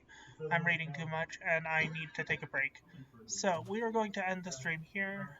If you like the stream, I hope you come by again. Until next time, I've been WolfMage1011. I'll see you guys then. Bye-bye! Stick around for the raid, though.